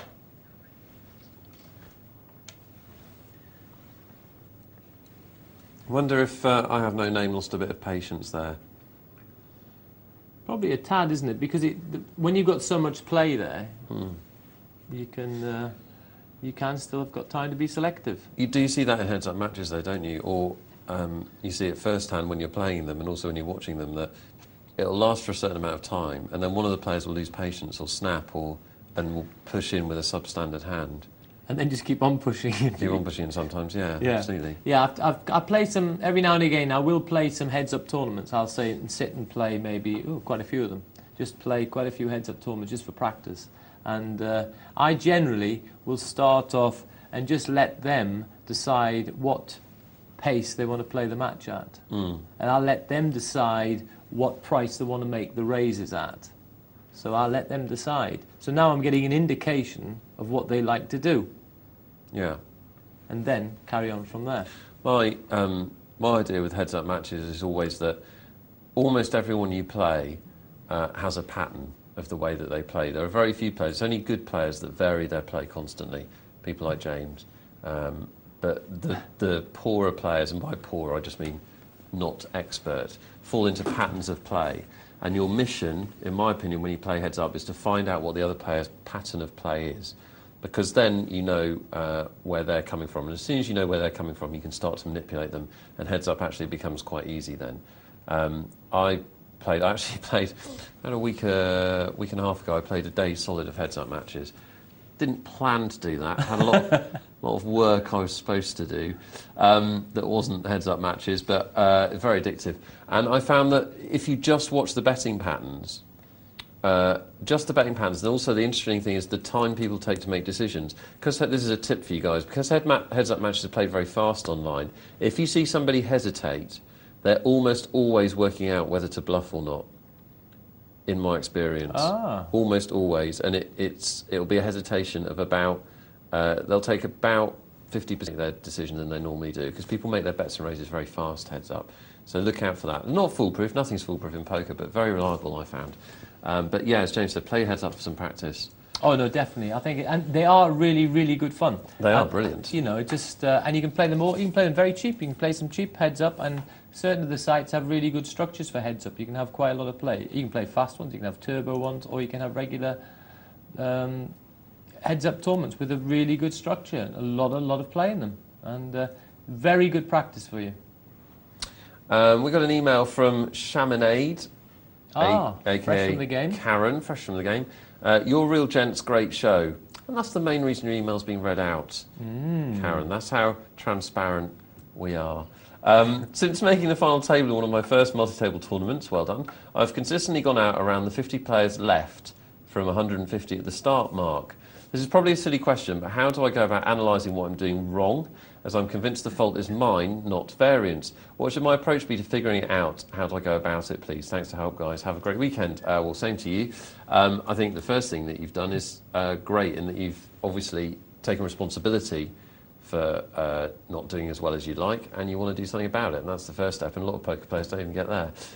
James is going to help you out, aren't you, James? Yes, I think that is good. I agree with Nick there, and the thing is, you can actually have a look back and basically just look at the latter stages. Whenever I finish playing a tournament, whether it be a live tournament or an internet tournament or whatever, I will tend to sort of rewind in my mind the tournament, sort of whiz through it. Sort of fast rewind, I'm not going to sort of dwell on it all, but I'll try and look for some key or salient points from that tournament, and points which hopefully I can learn from. So every time you play, you should try and learn, I think, and try and find something to learn from. So you're saying now you're sort of being stuck around about the 50 mark everywhere. So what I would do now for you is to rewind over those latter stages there and just see how it all turned out in those latter stages. What style were you playing? What sort of hands were you looking to play? And how did you actually die in the end? Is there any pattern in the way it's happening? So that's what I would have a really zoom in on that area and just recap it and just analyse it yourself. In fact, possibly, even try and make a few, in fact that's for everyone. When you play a tournament, I think it would be a good idea, if you could be bothered, would be just to try and say let's not even set a big target, let's try and make 2 points and write them down from every tournament we play. And say, right, look for 2 salient points from that specific tournament. And I think that would make us all better players. Good advice. Rewind. Bow. Yeah, the other one that I always trot out, because I think it's really helpful, is to remember the key hands, which is effectively what James is saying. It's a tip from TJ Cloutier. At the end of a session or the end of a tournament, remember the 2 or 3 key hands that most influence your tournament. Write them down, and either then and there after you finish playing, or at another point, maybe set aside a couple of hours later in the week, go through your key hands from the week, analyse them, see if you're happy with them. And if you're not sure, take advantage of the internet world we now live in. Post them on a forum. There's the Poker Night Live forum. There are other big forums on the internet for poker. Send in an email to us. Send in an email. Or, discuss it with your poker playing buddies. Get some feedback, not just from you. Good luck with it, Karen. Email from Pierce. Great show. Glad to see 2 of the best experts together. Any chance of making a 3rd seat for Cass? Ooh. Yeah, he's actually under the desk. He'd fit in here fine. He'd be all right, wouldn't he? Bless him. Could you explain implied odds to me? Not quickly. James will do it, it'd be brilliant. And how they can work to my advantage. I've heard you talk about it a lot, I just can't get my head round it. Also, if I'm looking to make a tidy profit, should I focus on tournaments or cash games? Well, you can make a tidy profit from either, so I think we'll concentrate on the implied odds bit of the question. James, obviously not expecting you to do the whole thing, but just give some headlines. I'll give an example. I think the best way is just to give an example. Okay, supposing there's 1 card to come, and I've got a flush draw. And let's simplify it. Let's say I'm 4 to 1 against to make the flush draw, which is approximately what I am. And the pot is $200, and my opponent has bet $50. Well, let's say he's bet, $50. Okay, so, and I'm pretty sure that a flush, if I hit it, is going to be the winning hand. I can't believe he's on anything else. Now I'm getting 4 to 1 my money. Well, it's now the spin of the coin what I should do, because on the odds there I'm not gaining anything. I'm 4 to 1 against, and I'm only being given 4 to 1 my money. However, if I say, right, if I hit my flush, will my opponent pay me any money? So therefore, let me say, okay, if I put $50 in there, will he pay me that? And if I say yes, he would, and I think he would do that the majority of the time, then I've got implied odds. Because instead of just getting the $200 for my $50, I'm getting $250. But let's say he doesn't call all the time. Let's say he only calls half the time. Well, I'm getting $225 for my initial call of the $50. So those are implied odds, the odds that I might achieve after I've hit my hand. And if you want more information on that, there's 2 things you can do. One is buy Poker Player next month, because I've written an article about implied odds. Thank you. Okay. Which is brilliant. The other thing you can do for an even more in-depth look is get Theory of Poker, because that has the full mechanics of your odds and implied odds decisions. Got an email from Nick. He sent an email before about 7-2 versus the aces.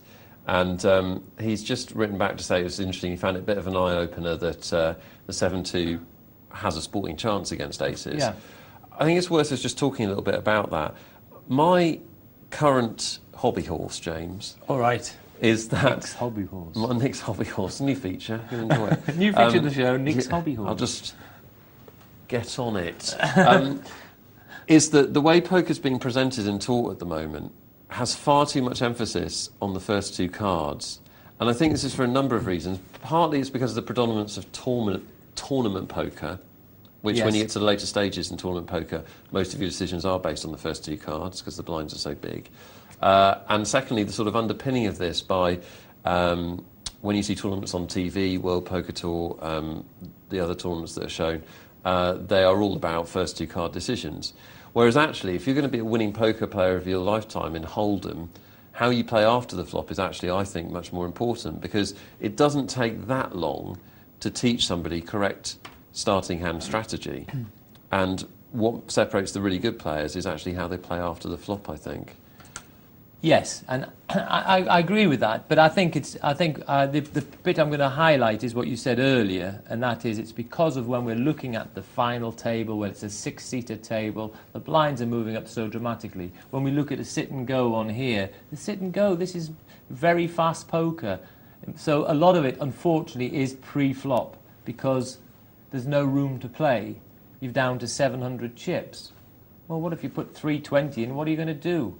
Because you've only got 380 left. Yeah. So you're virtually pot committed. So a lot of it is pre-flop play, unfortunately. But in a game where there's a lot of play, so therefore and this is where you'll see that a lot of the internet players, in fact, are falling foul, is when I went to, say, Austria, for example, a 4-day tournament, you got 10,000 chips. The blinds were 25 to start with, and the levels were an hour and a half. You were playing poker.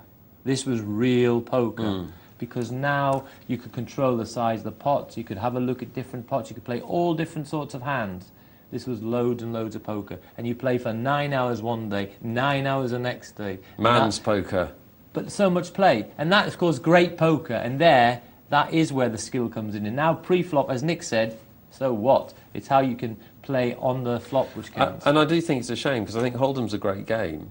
One of the greatest games ever invented, but it's only at its best if you're playing out the whole hand. If you're just making a decision on the first two cards, as we've seen tonight, very often you're not too far behind, and it's a bit of a lottery once the money goes in on the first two cards. And what we need to remember, look, I play tournament poker, I love tournament poker, it's fun and it's exciting, but it's actually a perversion of poker because it's the imposition of a structure that forces the action in a way that is artificial, in fact. Well, that's why. Well, I personally, I like. I play a lot of cash money games. I play a lot of no-limit money games on the internet, and I like that. And I like to buy in for the maximum chips because now it's up to me to be able to get away from hands when I should. Because I think being able to pass a hand in no-limit hold'em is a major part of the game. I'm able to milk pots when I've got the person really strangled in a money game. Okay, if he gets dead lucky, I don't care, because if I do this 100 times, I'm going to get loads of money off him. And I like all the subtleties of a money game. You're playing poker, aren't you, basically? Yeah. I'd encourage you guys to play some cash, also play some longer tournaments if you can, and you'll get the full Hold'em experience. Yes, it's worth getting. It's worth getting. Keep the emails and the texts coming, guys. poker@pokernightlive.co.uk. We're popping off for a couple of minutes. We'll be back soon.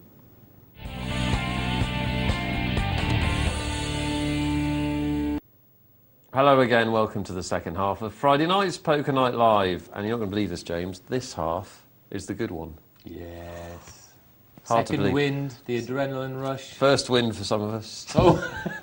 No, second wind, here we go. We've got the final of our shootout and the final of our multi-table tournament. We've got lots of emails to plough through, actually. Yes, we have. Let's do that. James, you've got, this is almost like a personal email from Ernie, who you mentioned. Oh, right, the okay. backgammon Ernie. player. Star of, what's it called? Ernie's Game. Ernie's Games on Poker Zone tomorrow night, I think. Yeah, 9:30 p.m. Thanks for those few kind words, James. I love you too. It's beautiful. I like to bring people together, even if they are middle-aged men. Tell your partner... How do you know he's I think he means middle-aged? me. Yes, go on. About my pair of jacks in Newcastle last night against an ace-king. Okay. Do you want to tell us about that? Yes, I will do. Go on, it's a poker situation. Go on then. And we'll see what you would have done. Lay it on us.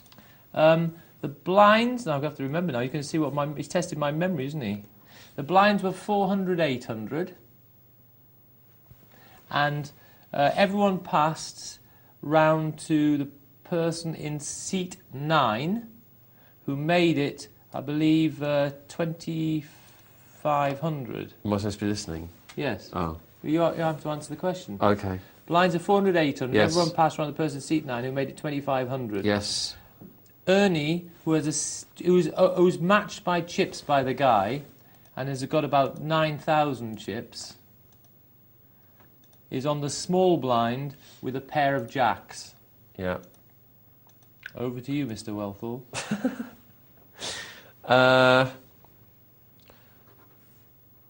What do we know about the other player is always my first question. You know that he's got you covered in chips, but he has a similar size to you. You've got about 9,000, he's got about 10,000. Is he the sort of player that's going to be raising... I don't think we know a lot about him because Okay. he's just gone, Well, he's arrived at the table. That's a problem. Yes. You're out of position. The small blind, you're out of position. That's another problem. Yes.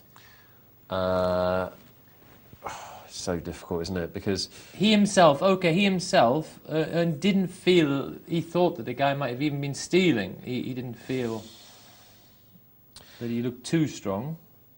It depends on your... You've got 8,000 chips, right? Yeah. So, and the blind's 400, 800. So you're not... I wouldn't say you were... I think about 9, actually, I said. But let's say roughly about there, yes. So you're in okay shape. You've got about 10 It's big about blinds. average chips in the tournament. That's where he is. Yeah, I'd be very tempted to push. Right, and you would push... I'd be very tempted to push. All in? Yeah. Okay, you've joined James Browning. You would have pushed? Yes. Oh, you What see, he did was... experts' minds. What he did was he actually... Ernie raised, leaving himself about 3,000. And I said, the thing is... That's a and the mistake, guy now came over the top. Right. As it happens, Ernie's favourite, and Ernie had a pair of jacks, and the other guy had ace-king. Yeah. But in this stage of the tournament, as I said to Ernie, he should be happy just to take this pot down, and don't leave the window open of chips behind, because the guy mightn't be a very good player, and he might think that he's got some fold equity by re-raising Ernie's, making him pass. Sure. And I'd rather now just commit with my jacks all the way, and really do everything I can, probably, to bash the guy out. And then probably you might even get called by a guy with a pair of 10s or something. Yeah. But a lot of people... I think... I'd have put the ace-king down if the guy had gone all in. And I think you probably would have as well. I would probably have, yeah. I think you've given yourself 2 ways to win by going all in. There is fold equity there. Oh, yes. There's more fold equity than leaving the bit, because you just might tempt someone who thinks they can push you off it. I certainly don't like calling, because when the flop comes down, you're out of position. There's almost certainly going to be an overcard, and then where are you? You're then guessing, aren't you? Yeah. If one was in a situation where one had position, then I think a pair of jacks then can call a raise. Yeah, I agree. If you have position, Yeah. because then if a low flop comes, you can bet it or whatever, or you see what your opponent's going to do first. Again, that position being so powerful. Yeah, you might pick up a read on him if he's playing 2 big cards that he's missed the flop or something like that. But yeah, out of position is very difficult. But as it is in small blind, we're in tune. Of course we're in tune. Of course we are. Anyway, thanks for being a first-time emailer to Poker Night Live, Ernie, and that was good to hear from you. And an interesting situation. Yeah, and have a look at Ernie's game tomorrow night. And the thing is, he's a lot nicer than he comes out on the show, I can tell you. It's an interesting show, though. I think it's quite fun. Just heard that. Are you talking about me or him? This is from Drum Ace. James, we've got somebody in distress who needs your help. Oh, no. Browning to the rescue. He's written a book. It doesn't look like a long email. I'm not going to read it all, don't worry. All right, okay. Hi, guys and girls. Great programme. The Mark James fight was a very entertaining programme a week or so ago. Fight night. I wish it had been a fight. That would be brilliant. There was at the end. Was there? He had me around the neck and I gave him a right hook. Did you? Yeah. Nice. I think you could take him, to be honest. Drum Ace is at a 7-4 major on. crossroads in his poker career. I feel that I'm a very good player. Following the calendar strategy, I only play strong cards. Don't beat your own drum. Sorry. I mean, this is a man in distress. Sorry, right? Nick. Well, he doesn't need jokes now, James. All right? I'm listening. I'm in tune. I'm here to help. He plays big cards. He also plays position a lot and will limp with small pocket pairs in late position with hope of making a set. However, my bankroll has almost gone to 0 because of people getting lucky on the river. I know bad beats happen, but not on the scale they're happening to me. He's then given some examples, which I'm not going to read out because A, You don't like there's bad too beats. much, and B, we don't do bad beats on this show. So these in money games he's doing this, is it? The examples that he's given are from single table tournaments. Oh, right. So I don't know if he's playing in money games as well. He said, any comments to be appreciated. I've stopped playing as of yesterday because I don't see the point in giving money to monkeys. Well, you shouldn't. They prefer nuts. Who raise with poor cards and get lucky. Imagine just giving a fiver to a monkey. There you go. Get yourself something nice. You've ripped it. Oh, have this one. No jokes. Drum Ace is in trouble. Yes. What can we do to help him? How many tournaments has he played? Does he give us an indication? No. Well, he says he's lost 14 games in a row playing strong hands and getting outdrawn. Right. The thing is, sit-and-go tournaments, I don't know what you're playing like, but if it's like quite a fast structure, 14 tournaments is just a drop in the ocean. It means nothing. Yes, you could have been unlucky in those tournaments, and we're sorry for you. However, you need to play 100 tournaments to have any idea what's going on. You could play a few tournaments and win the first 4. It doesn't actually mean anything. It's what happens over the long distance. And there is a lot of fluctuations in sit-and-go tournaments. There's a lot of it's down to, is what we've been talking about, a lot of it's down to, well done, you push with your pair stood up against the ace-king. Right. Oh, it didn't stand up. It doesn't make you world champion. Right. Maybe 10 times a row, your pair stands up. This doesn't make you a world champion. It means you've been lucky. Yeah. And there's going to be a lot of luck in the short run. But in the long run, we've got to keep on playing correctly because we can't control the luck. And we don't know when it's going to change. And just because you've been on... And that's why you have to play within your bankroll.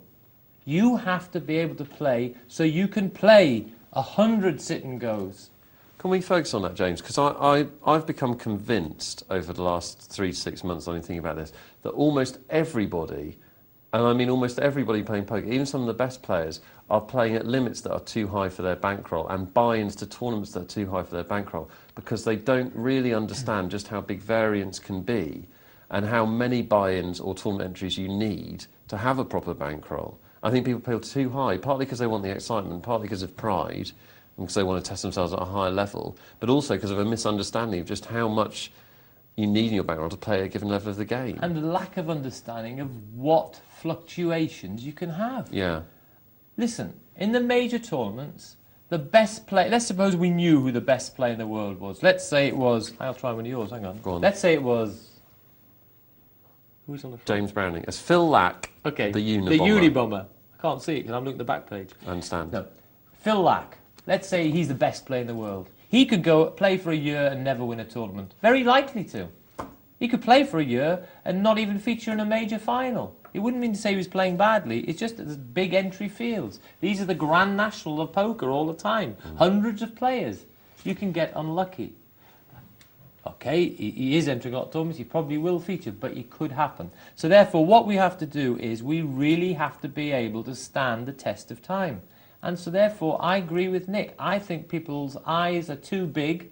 I think they're dreaming of big wins. And I think that they're overextending themselves a lot of the time and are playing in tournaments and events which are just too big for them. And therefore, their pain threshold isn't very high. So then they lose 14 times in a row and they go, ouch, I can't take that anymore. I've been unlucky, unlucky, unlucky.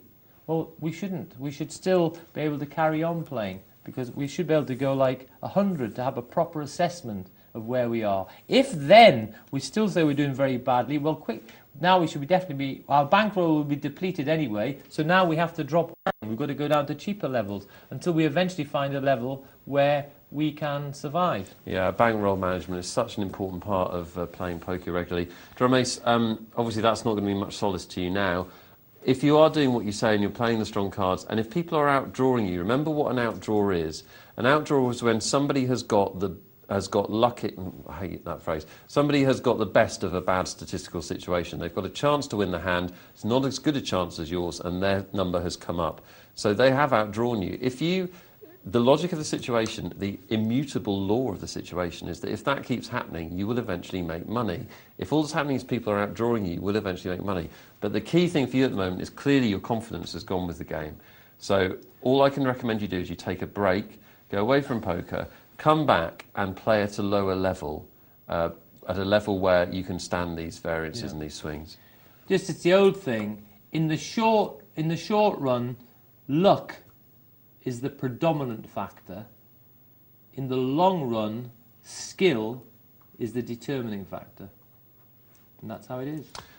We are going to take lots more of your emails tonight. poker@pokernightlive.co.uk, as if you didn't already know. Got 2 more hours, so I promise we'll get through as many as we can. Already I don't think we'll get through all of them, so apologies if we don't get through yours. But we choose on quality and compliments, not on when they come in. So you've still got a great chance to get your email read out. poker@pokernightlive.co.uk. Now, we're going to go to the final table of our... Wait, check this out.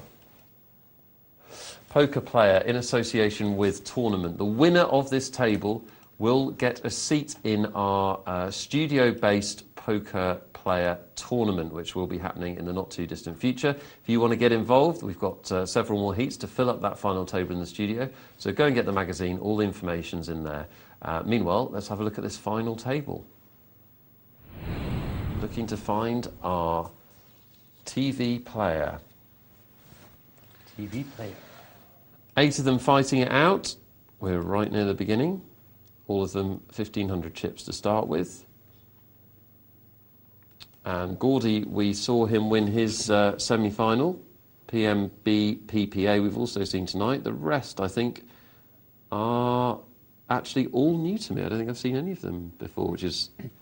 So this is the final table? This is the final of tonight's shootout. What's the prize structure of this? The prize structure, I know that the winner gets to play in the final of the whole thing, which is here at Poker Zone. Brilliant. That's a live... Well, that's a TV tournament. It's a TV tournament. Fantastic. So that's great for a start. Everyone on this final table... Is this right? I've got to make sure I get this right because it's a new tournament for us. Okay. I'll tell you what I'm going to do. I'm going to just talk through this hand and going to come back to you... I'll do my research. With all after the research. A better presenter would have already done this, if we're honest. There's still time. We're going to look at you after over 100 shows, not just after one show. Thanks. This could have just been unlucky. It could have been. The pages could have been stuck together. Oh. All sorts. Yeah. Don't like to say unlucky in this situation. Can you just commentate, please, because... 80 from Night Jester. He's picked up a straight draw along with his pair of queens, and Sidey UK with his 7-8 offsuit.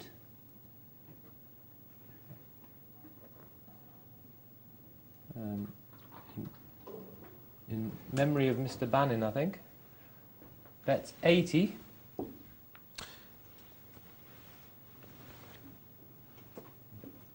So the deal is... Night Jester, not so bothered about that at all, has cracked in 960. I got all excited then because I got the information. Jack and he's made the straight. James, give me attention, I've got the info. You found it. You got Nick, what I want to know is, have you got any idea, we'll pretend it didn't happen before. Yeah. Okay. Any idea what the prize structure is in this final of the shootout? Something very important that we haven't said so far, my fault, my bad, this is a free roll. This is a promotion by the magazine. Wow. So it's great stuff. And everybody on this table has won a cash prize. So the final table each night, pretty good, isn't it? Will win a cash prize. The $1,000 prize pool for these 8 players. First prize, $300. Second prize, $200. Down to $50 for 8th prize. Well, but if you've paid nothing... Well, it's fantastic. That's fantastic. Free money. And the big cherry on the cake is that the winner of this table, as we've said, gets a seat in our grand final, which will be filmed at the Poker Zone Studios. Ooh. So, well worth getting involved in. I would get involved with it. I don't know. I'm just trying to figure out if we're allowed to or not. Pretty good. Sounds like fun. Well, this final table should be fun because it's a good structure. You get lots of play. So, they got 1,500 chips, I think. Is that right? Yeah. And we're on the 1530 level. Do we actually know how often the blinds go up? Not time or hands? Or There's time, I think. Okay. But I think it's 12 minutes. Okay, and we see a big hand there for Sidey UK. It's American Airlines. Very nice position to get them. He's in the cutoff. He makes it 120, 4 times the big blind. And he's going to get a taker because he's found a pair. The problem is in these situations, heads up with pairs and out of position, they're very, very awkward. He's actually got an overpair to the flop, and he doesn't imagine that Sidey's got a 5, that's for sure. But well done, Gordy, you've put it down. It's a problem calling with small pairs, and you're going to end up heads up. Well, it's a good call to make if the chips are deep. Exactly. Really deep. But when you haven't got a lot of chips, when you haven't got a lot of chips, it's so difficult because it is. I mean, the time to make it. We had a question about implied odds earlier. If you've got a big stack of chips, if you're in one of these big tournaments, for example, and you've got a situation where if you hit your set, you believe the player's going to pay you off, and you might get, half his stack or his whole stack. Then you can. So there are occasions where you can call a raise, I believe, with a small pair to hit a set. But that's not the norm. The norm is a situation like this where you're not getting those odds of reward. Right. I've got another problem with this, Nick, as well.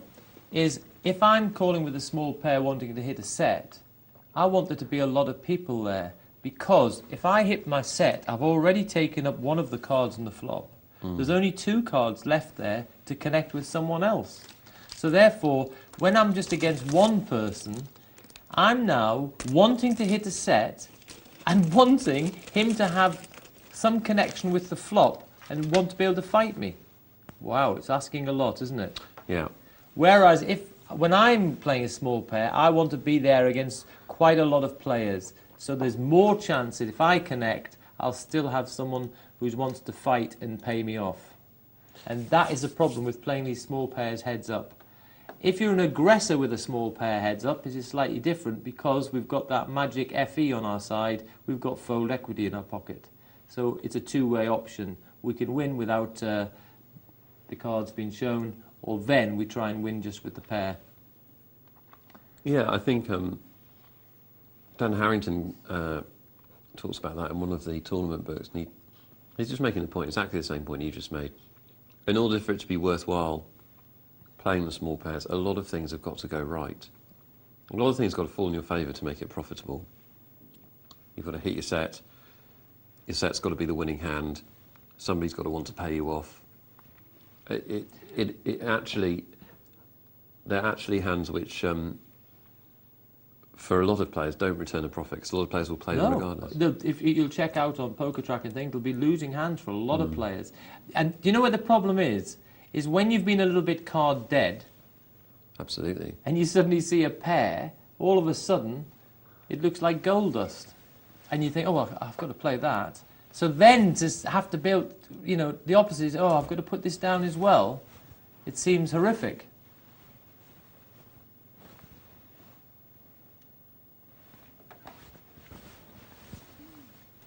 Well, we appear to have a little hiccup in the works. Glitch in the matrix, a systemic anomaly has occurred. Ah.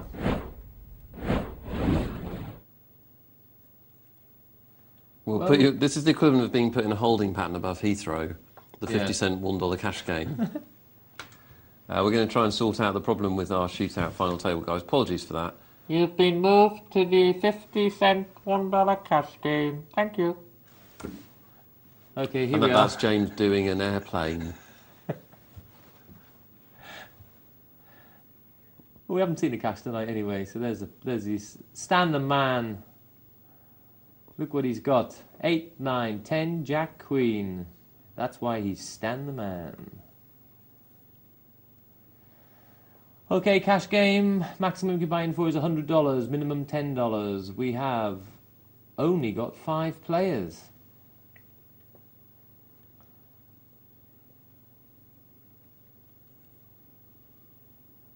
Yes, what I was saying there before we had our little freeze was about it's sometimes it's hard for someone to put down a pair after they've been card dead. Now they think, oh, well, I'm out of position, the guy's raised, but it's a pair, I haven't seen, look, it looks great, I haven't seen anything. And then to say, no, you should put that down as well. It's very hard for people to do. And I think that's why they get involved with it. But the problem with this play is, and this is a problem I think with a lot of plays, and this is what I want people to do is, I don't want people just to look at their hand and say, should I call this? I want them to look at the hand and say, if I call this, what happens next? Absolutely. And that's what I want them to say. But too many players just look and say, oh, I wonder if this is a call or not. Should I call? Should I pass? Should I call? They think that's a solution. Yeah. Look ahead. If I call, what happens next in this story? What happens next is you are first to speak. How are you going to feel with your pair of fives if you have 3 overcards on the flop? Not very happy, don't know where I am. Yeah. Well, that's likely to happen. And what is your opponent has raised? What's he going to do? Is he going to bet regardless of whether he's hit the flop or not? If he is, well, you've got a lot of problems because it's going to be very hard for you to call it. So, etc., etc. So look ahead. What is this opponent like? What's his style? Is he passive, aggressive, etc., etc.? And now, once we put all that together, we then will have a better idea of if we should be calling. So please look ahead, and that will help to solve the problem.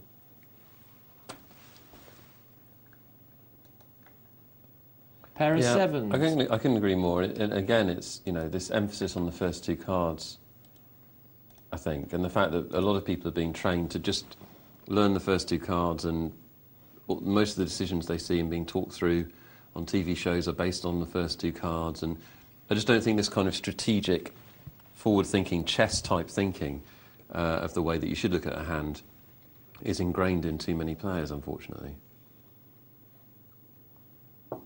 It's a question I often ask, which is, what's your plan? Which is exactly what you're saying. Yes,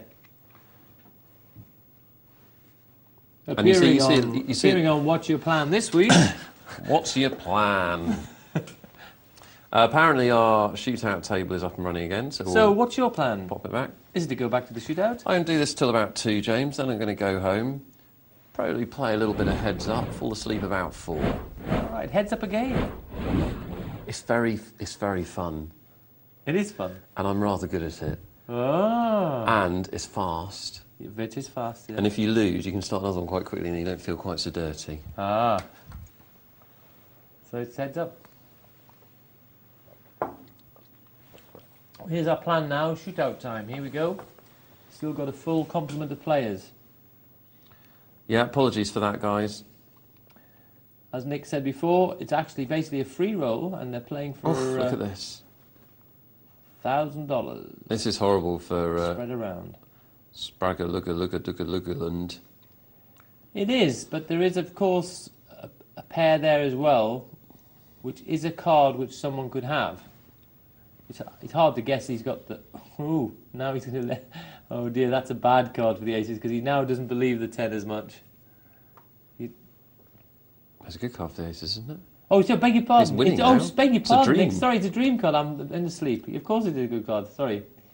See, the thing is, because you never make mistakes, No. that completely threw me. I'm sitting here thinking, he's winning, isn't he? Pardon. He is winning. I'm looking for... I was saying beforehand, you're going to be worried about the 10 a little, because it's the sort of card he could have. Yes, of course. That was a horror for... The question is, Little of course, Plum. how worried is Little Plum? Well, yes, that's horrible for Little Plum, isn't it? Because now he doesn't like the jack on the end either.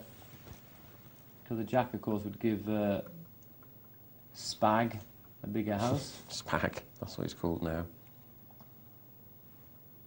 And I think Little Plum will get away from it. Do you? Yeah. And he does. And he does. Or did Yeah, he? good pass. I think you're right. There was a lot of reasons to throw that away. Right, I'm just worried there, though. Did he get away from it? We were talking and looking. Did he have night? Did he just call that? Sorry, I missed that. It was very fast, wasn't it? Beg your Well, pardon. yeah, apologies, viewers. I think he did actually just, but the thing is, I think he could have got away from it. I think there's no reason why Spag there, the pattern of that betting, I think the jack again was extra reason that the Little Plum could get away.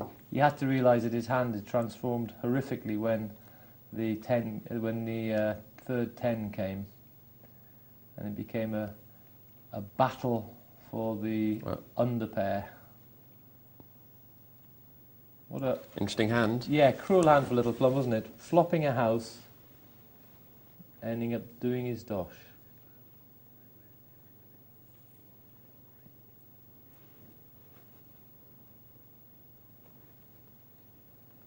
I had a weird one the other day. I was playing, it was Queen, Queen, 3, and I flopped a house with my pair of 3s.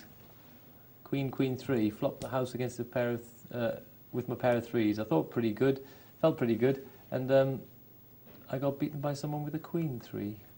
Really? That sounds more like Omaha, doesn't it, than Hold'em.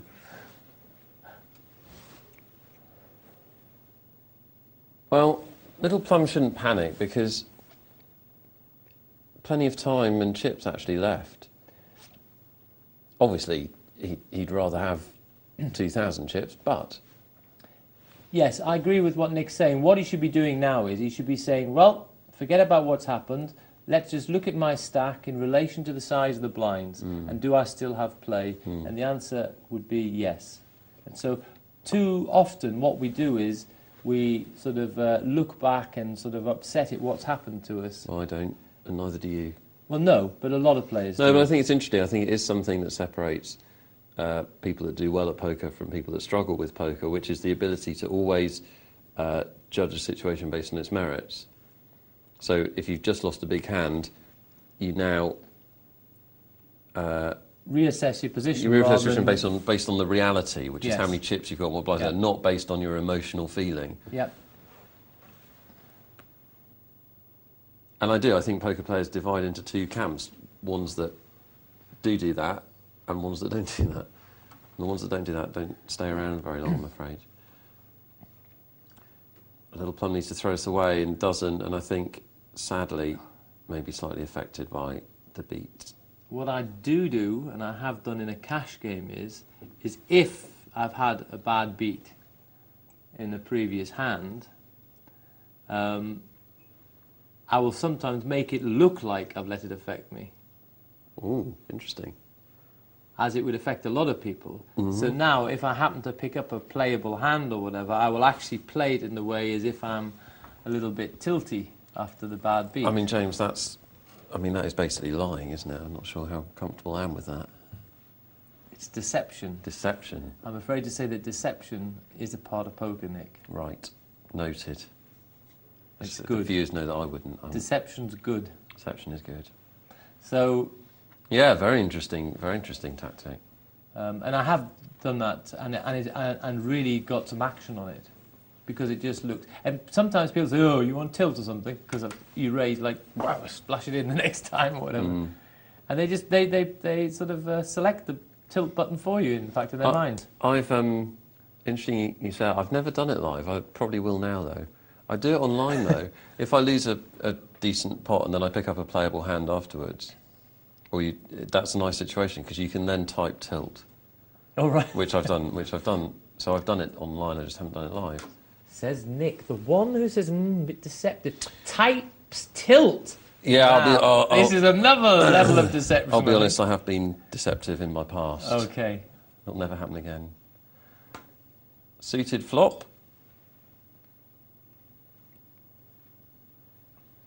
Only one heart out there.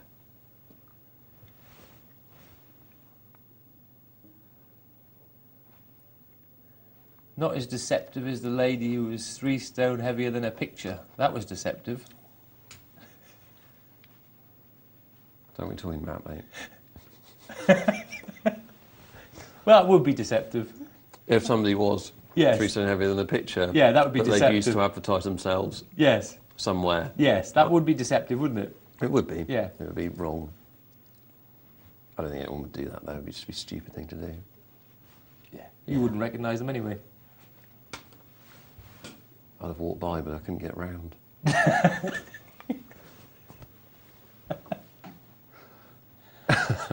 Sorry. Hope she didn't send an email then. What's that name there? Surfinism? Surfinism. Yeah, it sounds like a word, doesn't it, really? The problem with surfinism is... Well, a bit of a blind steal here from Sidey. Yes. Full use of the button, and It's going to get called. We might get re-raised. You know, just a call. Spagged there. It's got a straight draw. Sidey. He's obviously got nothing, but he wouldn't be expected to get anything with a hand like 5-2, I don't think. Well, he's fired the second barrel, hasn't he? Yeah, he's fired 200 into a pot of 4-2-5. And, well done. Good play. See, I don't know how you play there, but the more I play Hold'em, the more I hate playing out of position. And if I'm Spag and I think he's stealing, I'd rather re-raise than call, personally. Well, I like that thinking. I think this is what I was trying to get to before. When I was talking about those sevens, or where you call with a pair, I want you to say, well, what happens next in this storyline? Yeah. And that's what I want to look ahead to. Well, I think the ace-10 has got to think what happens next. Exactly. So if we question him and we say, Spag, why did you call the raise with ace-10? Well, he was on the button. I thought he might well be stealing. Okay? That's a reasonable reason for wanting to be in there. But what a better way to do it than to use... no better way to do it than to use what you're saying is in fact, if you think it's merits playing, well, find out where you are and bang, ask the question straight away and pop in a raise. If the guy's on a steal, he's going to have to put it down or make an extremely dangerous re-raise if he wants to get in a mind game with you. Yeah. If he's got an average hand, he might call, but now you've actually taken over the mantle of the aggressor. Yeah. And now maybe... Now maybe when it comes king, queen, queen and you bet... You've got a middle pin straight, you've got a semi-bluff situation where you can bet because you've actually got a middle pin straight draw. So actually I think that is good thinking. But if you don't want to do that, I'd also be quite happy to say, well, okay, well done, I'll pass. Yeah. Okay, you nicked my blind with a 5-2. Well done. I just think, as so often in Hold'em, in that situation, calling's the worst of the three. Because you basically don't know where you are. No. And whenever you don't know where you are, the problem is people get too involved with, they can't bear the thought of passing a hand which is better than their opponent's. They get into this area, but you can't. We can't be too worried about that. To be able to make good passes, you will pass some hands which are favourite. That's just par for the course. It doesn't matter. Yeah. It doesn't matter. In fact, if I see a person who passes a big hand, even if they were wrong, I'll say that person probably has got the potential to be a good player because they are capable of putting a hand down. And how many players do we see who just aren't capable of putting a hand down? Now, really, I worry for them because they do have a problem. I mean, if I'm up against a player who can't put a hand down, this is wonderful. Yeah. It makes my life a lot easier when I find a hand. How much do I bet? Doesn't matter, it never passes. Value bet? Press the big bet button. Absolutely.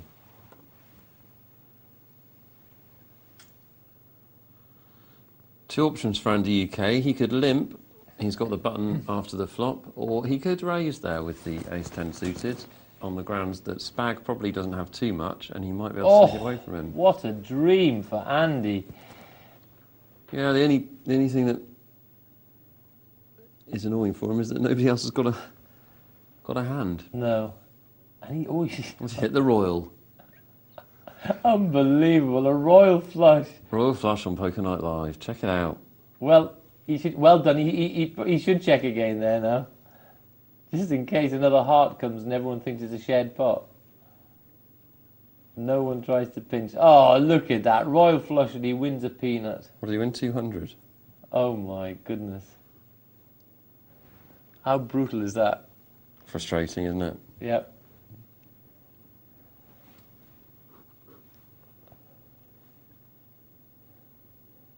The thing was, there wasn't enough money in the pot that no one bothered to try and steal it. I wonder what would have happened if he'd raised pre-flop. Would he have got that pair of fours to call? I don't think he's going to get much money on that. No. No good hands, only good situations. Yes. Not just your hand, you've got to find an opponent.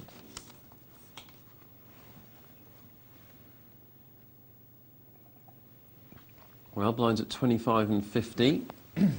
So plenty of play for all of these players. And nobody panicking yet.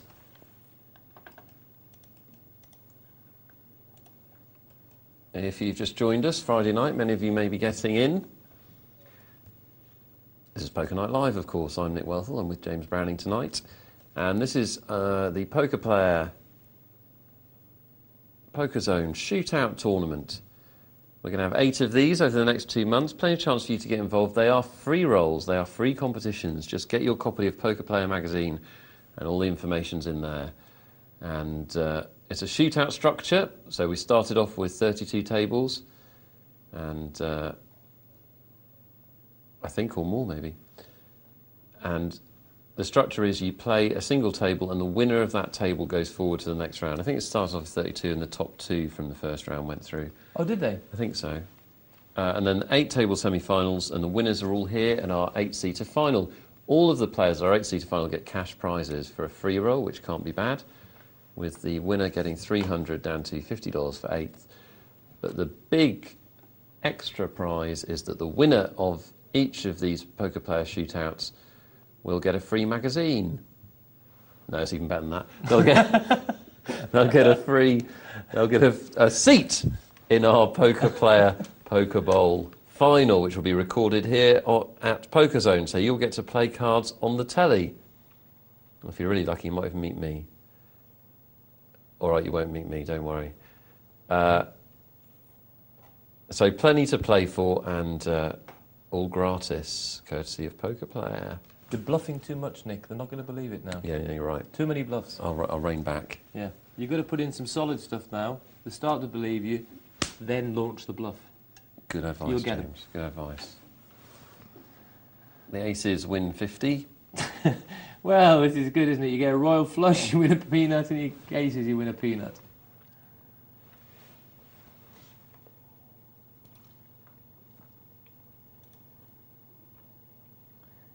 And the UK, there's a flat raise of 50 with his king-queen. We're at a very interesting, just to inject something completely different into our discussions, we're at a very interesting interview. Nick, just a sec, can we see this? We've yeah, just had course, a re-raise from the 9-3 in the big blind. Sidey likes to make moves, doesn't he? He made that move Oh, with and a look at 5-2. this. What a flop for Andy. He's got the flush draw and the top pair. Well, I don't understand why he wouldn't check there. Yes, I suppose he's, yes, he's a wonderful, Well, isn't it's it? absolutely crying out for a check raise, Yeah. that situation. I wondered if he thought maybe that little bet would niggle Sidey into putting a raise. Maybe, but, I think that was his thinking, possibly. I understand that, but if you check, you're pretty much guaranteed Sidey's going to bet, aren't you? Given how he raised before the flop, and we've seen him make that play on the button where he bet out. Yes, I don't know. I said just to be just to sympathise with. I think that's what Andy was possibly thinking. You know, I'll put 160, and it was a small bet in relation to the size of the pot. I think he was like trying to nip him and say, "Go on, re-raise me, pal." But yes, well, he had a wonderful hand to slow play, didn't he? A flush draw on the top pair. It doesn't get much sweeter than that heads up. No. Okay. Were you going to, before that hand came along, you were going to reveal something? Yes, here is my chest. Well, at least it means that shirt's gone. Oh, I think your shirt's beautiful, all right? It's got a nice collar. There Not colour, colour. There aren't many men that would have the confidence and security in their sexuality to get away with a shirt like this. That's true. Sort of purple with a glossy finish. So you're saying you don't like the shirt? No, actually, I'm teasing a bit. No, it looks quite nice with the jacket, actually. I know. It's a bit like a shipping warning without the jacket, isn't it? I was going to interject a completely new concept at this juncture, which is funny if you've watched Broadway Danny Rose, a Woody Allen film, not Right. funny otherwise. Which is, I read an interview that's very interesting, which I forwarded to you actually, with Alan Goering in this month's edition of Card Player magazine. Alan Goering, who is undoubtedly, I think, the most successful part-time poker player in history. He's won about 4 or 5 million in tournaments now. He won 2 million in the LA Poker I think Classic. he's up to about number 4 on the all-time winners list. Yeah. that right? Yeah, and he plays. He averages over the year. He has a very strict structure because he works quite hard, even though he's won 5 million. I think he's an investment analyst or something, and he plays. It works out at 1 day a week, poker. So he'll only play like 4 or 5 major tournaments a year, basically. Right. Anyway, it's very interesting because he has a very different attitude, very passionate about poker, and taps into some of the things we've been talking about tonight in terms of he believes that almost all tournaments are too fast. He'll only play in tournaments with a very, very slow structure. And the thing that I was going to bring up is that he always opens a pot for 2 times the big blind, interestingly. Always has done and always will do. And his argument is... Controlling the size of the pot? Controlling the size of the pot. And he says, people always say to him, well, you're inviting the blinds to call. And he says, yes, I am. That's exactly what I'm doing. I don't mind the blinds calling at all. I win more money off them that way. Which I thought was interesting. It's just a completely different perspective. Right. The key point there is that he is generally playing in tournaments with a slow structure. Correct.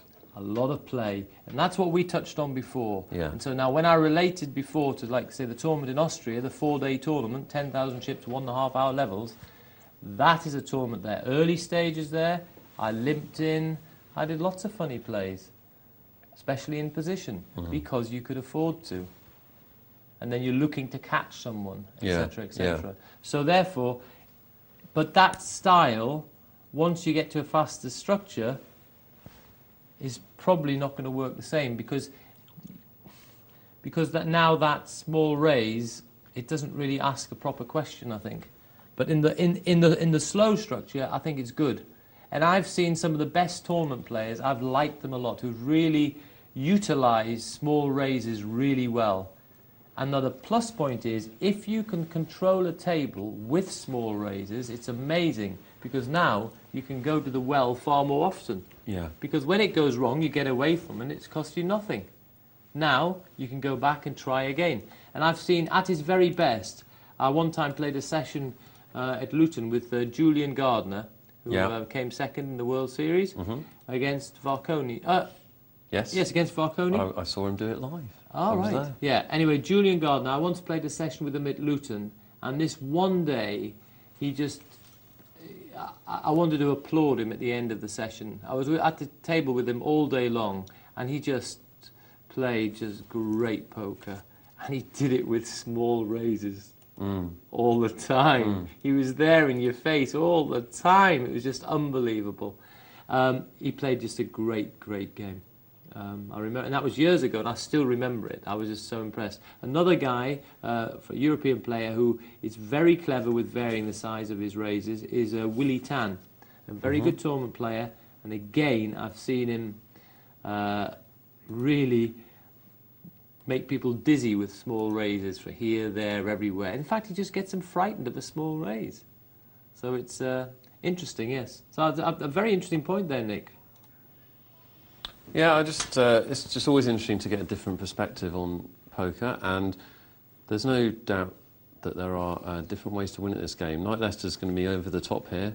Yeah, we've got 400 from Sidey with his Jack 10 suited, and there we go. It's a flat raise, re-raise from Knight Leicester. So Sidey had raised 300, he'd gone 100 with 3, and Knight Leicester has gone 400 with another 3, making it 7. So it's 3 for Sidey. There's 12.50 in the pot. He's getting 4 to 1 his money. He'd be left with 600 if he called. And he basically has to think that all his money's going in if he played it. So he's decided not to. Interesting decision. Yeah, he was out of position. I don't know. He just he probably thought he was in bad shape. I think he'd put a decent sized raise in, and he was re-raised. He thought, I've asked a question, I've heard the answer, I might be in bad shape here. As it happens, he's read it well. He was in bad shape. He was a big underdog. Well, it'll be interesting to see how Sidey gets on, because he's been by far the most active player at the table. He's been making all sorts of moves, and he's now short stacked, so he'll need one of those moves to come off pretty quickly, I think. We're going to hold that tournament for you. We'll get back to it after some emails and the break, but obviously you will see the closing stages. This is from Craig. He says, "Hi fellas, I wonder what your thoughts are about chasing draws after the flop. I have a tendency to chase draws, particularly flush draws. Should I be doing this strictly on pot odds, or just get out of there if I can't see a free card? I just got busted out of tonight's semi-final, so he was playing in the shootout, by doing this 2 hands on the trot, 4 to a flush and never hit a card. Gutted that I never made the TV for the first time. Well, Brummy Craig, you can try again, my friend. I think the next one of these is next Friday, if you're interested. So flush draws, we're not a massive fan of them, are we, in No Limit Hold'em? No, I mean, and it's certainly not playing them heads up, because if you're playing against a good player, he can actually bet you out of it on the turn. I mean, it's just, you're 35, with 2 cards to come, you're 35% to make your flush in 2 draws. But the guy can control you. He can probably give you the wrong odds each time. If he bets the pot size, you're getting 2-to-1 odds, and you're over 4-to-1 to hit your card on that card on the turn card coming. And then if you've missed again, now you can bet again, and now you're in bad shape again. Altogether, you're chasing. You're just on a draw, and it probably looks apparent that you're on a draw as well. Well, this is what I was going to say. The other massive problem is getting paid when you hit. Because it looks like you're on a draw. Flushes are just so visible. Yeah. Straight draws, I think, almost have more value, especially in No Limit, because they can be less hard to spot. I'll tell you when I sometimes play a draw-type hand. I'll sometimes play a draw-type hand when I've got a straight draw. Against heads up, this is the only time for heads up. Heads up, this is the only time. If I think I know my opponent, I know that he's a pretty straightforward opponent. I've got to know him. I've got to know what he's like. Right. He's not one who's he's not a flush draw guy. It's one, I know he's got a solid hand, whatever. I know the player well. He's got a made hand. I've got a straight draw, but there's a flush out there. Now, I go for the straight draw, but I'm also betting if the flush comes as well. So in a way, I give myself double outs. And I think I can push this guy off if the flush comes. That is a play you see better players make a lot, isn't it? Calling when there's a flush draw on board with the idea of representing it when it comes. But I've got the straight draw, so if I hit that, lovely. But if the flush comes, I play it as if it's mine as well. Yeah. Good stuff. Quick email from David in Cheltenham. I think it might be your first email, David. Welcome aboard. 2 quick questions from him.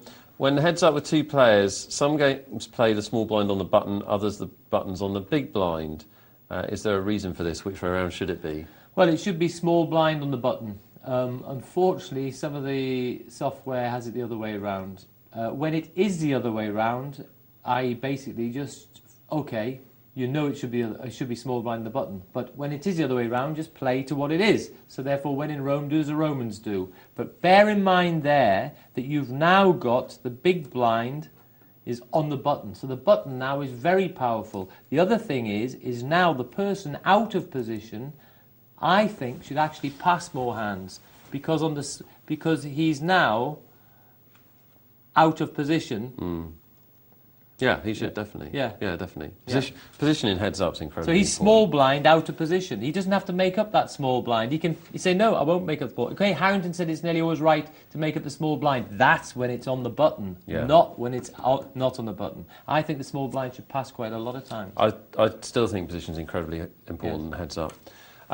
Keep the emails coming in, guys. Lots more time to get through them. We've got an hour left. poker@pokernightlive.co.uk is where you go to do it. I know you'll all be back after the break. Definitely. We've got the end of that shootout to come. Lots more poker, lots more emails. A little bit more fun. Stay with us, and we'll see you in a couple of minutes.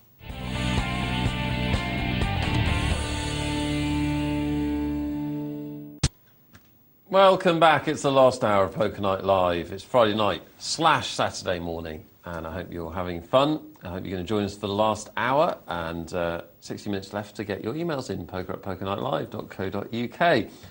I'm here with James. Nick. Having fun? I'm enjoying it. We've got something different. This shootout is quite interesting. Yes. In association with... I'm good at this, aren't I? James, you do it as well. That's the back page. There you go. Poker Player magazine. I don't think we're going to get work as stand meet, to be honest. Think I'll get a free magazine? Nope. You have to pay. Oh, go on, have a look anyway. We've got an email from Dale. Dale, it's really nice that you've emailed. This is a little bit sad, isn't it? I want to play some live poker, but Bournemouth is a little dry when it comes to card rooms. I used to live near Bournemouth. It's got a card room. We have a casino that hosts a rebuy tournament, but for £5 it goes nuts. And there's little room for play as people keep buying back in. So he doesn't like his local game. Right. None of my friends seem to want to play in a home game. Is there a way of meeting people who I can share my hobby with? What are you two up to after 2 o'clock? Fancy a friendly match? I'll bring the beers. I'm not going to Bournemouth. It's miles away. It is a bit far, isn't it? Yeah. Get your own friends. Oh, that's not nice. No, it's just, you know, I would help if I could, Dale. I don't know what to say. On a more serious note... Let's talk about that £5 tournament. We did touch on this, actually, I think when Nick and I were together last, actually, and we talked about rebuy tournaments, because we've actually had a thing where we're going to make Nick himself, who doesn't naturally enjoy rebuys, he is on a mission to actually play them with a new mindset. I haven't actually done that yet. But you have got that... It's still there, isn't it? Well, you've told me to do it. You said you would as well. Yeah. Well, I'm going to... I think I'm going to Newcastle in a couple of weeks. So I'm going to guide you, aren't I? I'm going to guide you on the... If you're up there, that'd be brilliant. Yeah, but I'm also, if I'm not there even, I'm going to guide you where to go, what nights and everything. I'll have you mapped out perfectly. Brilliant. I'll have an agenda, the times, you've got 10 minutes to get there. It'll be fine. If you could give me the cards as well, that'd be awesome.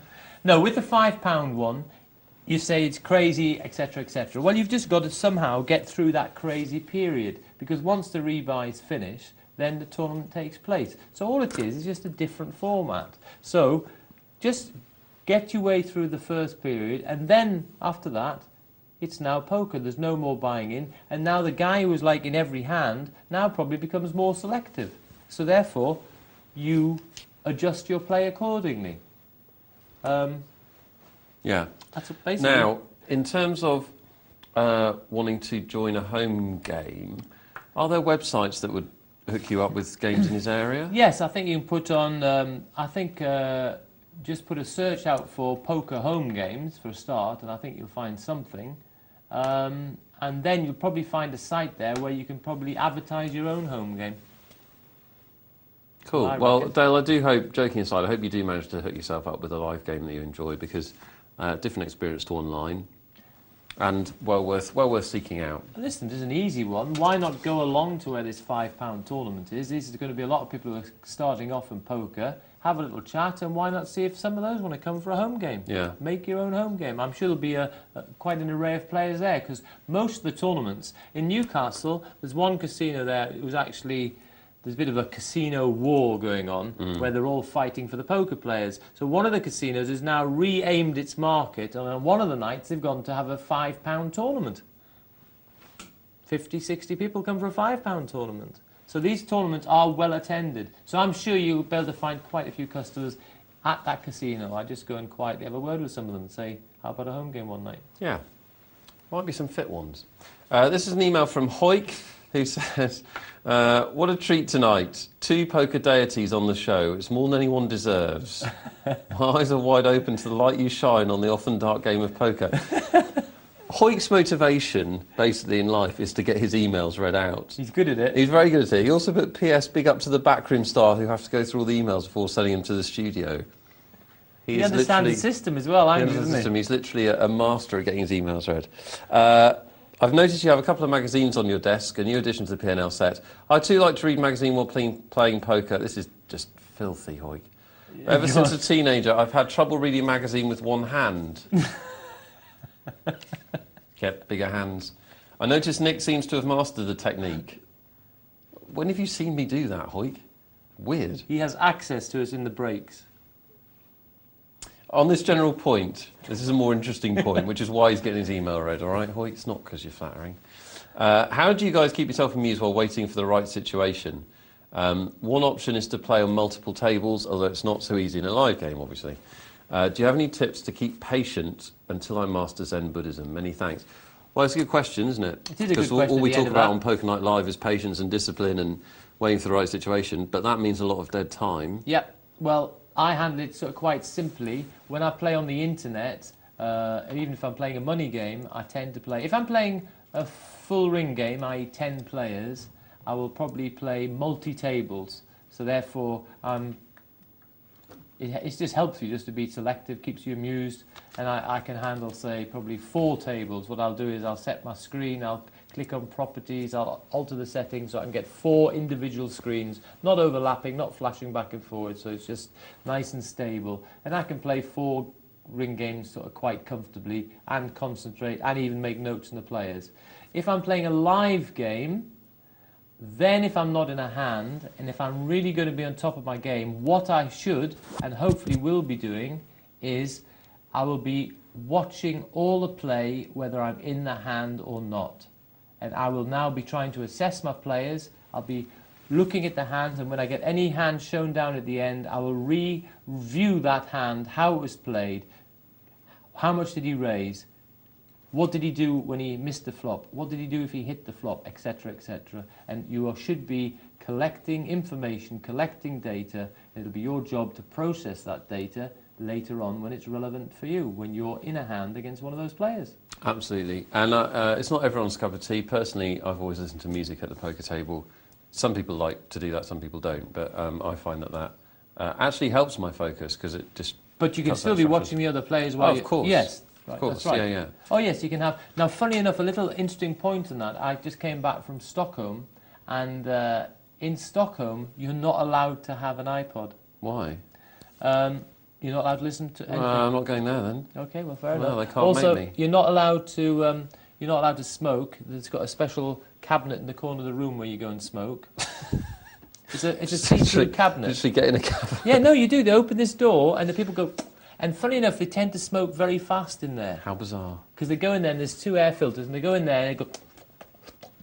And it's it's like they're smoking like 10 times as fast. And then you see the extractor stuff. I hope everyone at home didn't find that as disturbing as me. What you said. Or was it disturbing? It's a little bit disturbing. It was meant to be... I still understand. Why can't you have an iPod? Because they think you might be getting messages or something. You're not allowed to use a phone, you're not allowed to have an iPod. But apparently I've now heard that might be coming to other casinos. So you're snookered. Well, it's stupid. I mean, if they start doing things like that, people won't play live, will they? Because, playing online, one of the big things about playing online is you can completely control your environment. You can have you have a movie on in the background and play in your pants, eat your dinner. It's a bit you like, isn't it? That's what I do, yeah. No, that's a bit you like. Yeah. What's wrong with that? Underpants, it's disgusting. I have purple underpants, James. It matches shirt, I can tell you. Don't wear underpants. Guys, we're going to get to the final... Sorry. We're going to do the final of our poker player shootout tournament. It's a free roll. You can play too. The next one's next Friday, but this final table is right now. Let's have a look at how the guys are getting on. Why don't we? All of these players are money winners. Wow, we're down to the final 4. This isn't bubble time, of course, because, as Nick said, all winners. But what they really want is to get first prize, because it's only the winner who's going to get on a TV table. Yes, the grand final will be hosted by us here at Poker Zone, and will be the winner of each night. We're going to have 8 nights. And what it means is, we are going to find out what either Sidey, Andy, PM or Gordy looks like. There's going to be a name, the face to their name. Indeed. I'd quite like to see what Sidey looks like.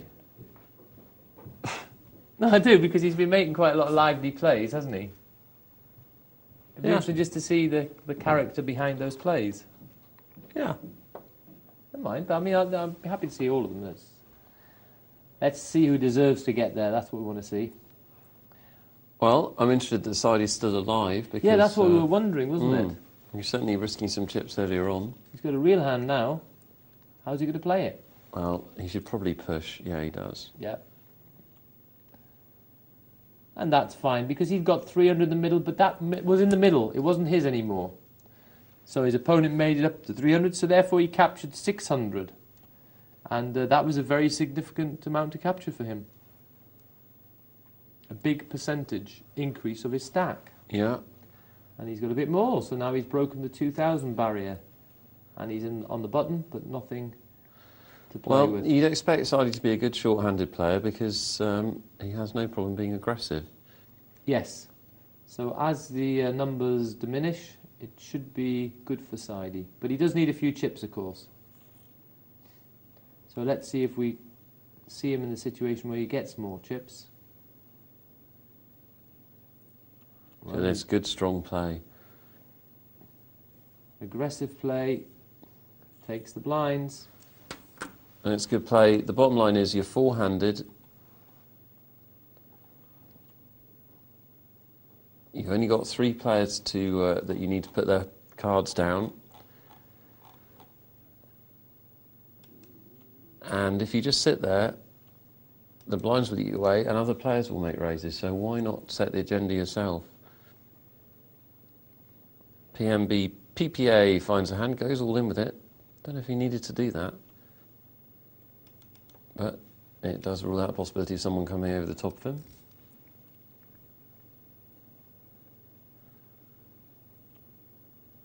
Let's see if Sidey raises on the button. I think he might. No, he doesn't. He's obviously content he's built his stack up enough for a second or two.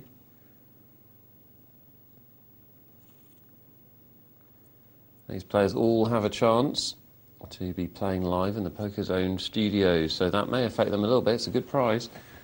They may tighten up a bit.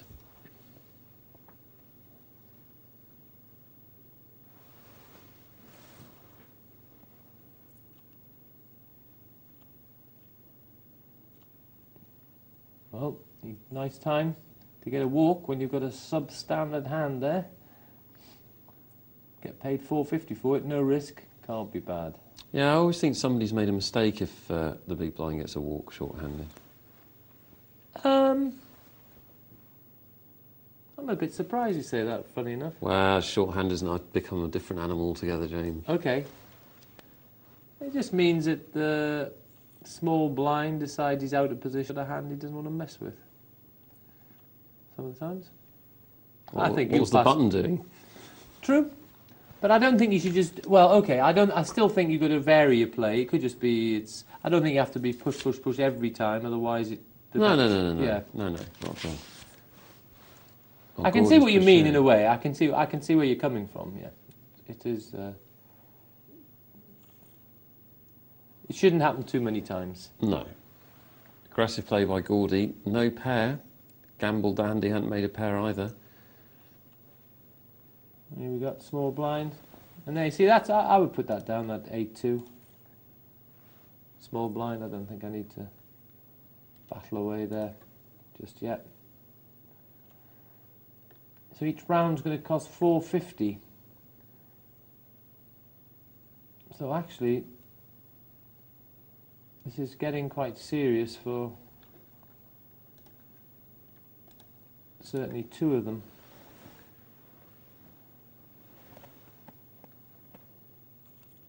Six, three, seven. I absolutely hate the limp by Andy. I hate it.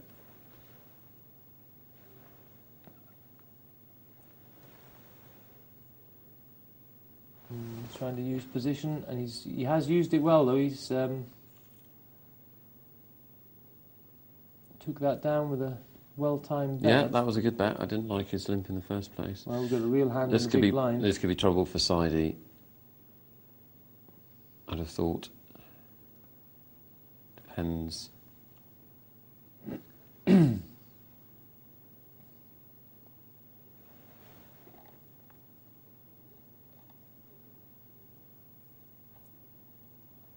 It's a re-raise, and he's called it, and he's in bad shape. He Only needs a a king. king.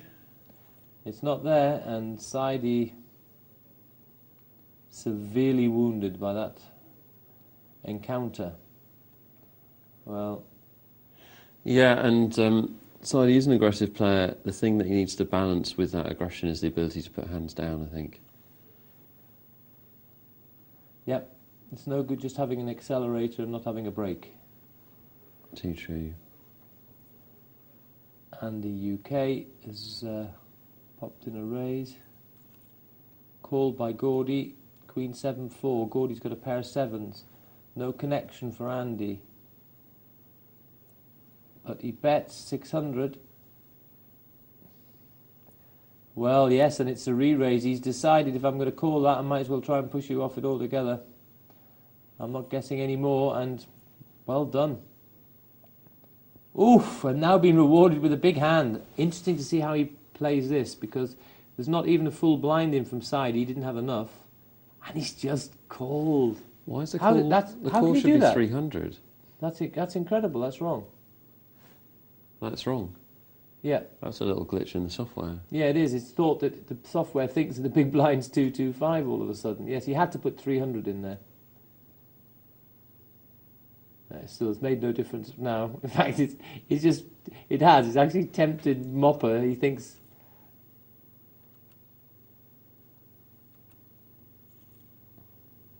Well, Sidey's gone. Well, he played an interesting game, but ultimately failed to put down that king-queen. And that's cost him his seat. We're down to 3.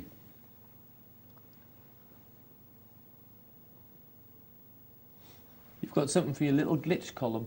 That was a funny one, that was his first time. Yeah.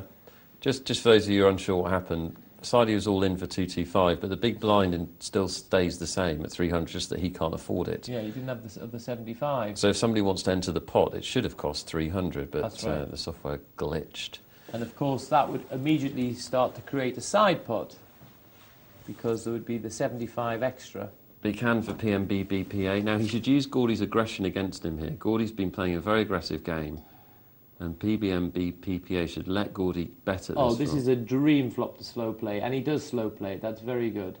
Of course, always a card comes just to give you some doubts, because of course that is a possible straight card, and as we can see, it's actually given Gordy an up and down straight. So for that reason, I think now Mopper should actually just take this down now, and he does do. And I think that's correct, because that was a dangerous card, a card he didn't want to see there, particularly. And it did stop Gordy having the draw. So it's good for Mopper. It's put him as chip leader. And I thought that was the right time he struck there. Slow played it to start with. Slightly dangerous card. Sealed the deal. Yeah. Are you in tune with that one, Nick? Yeah, I don't think you should do anything differently. And Andy there, can't complain with that. It's an unfortunate turn card, because the way Gordy's been playing, he could easily have bluffed Yes. at that pot.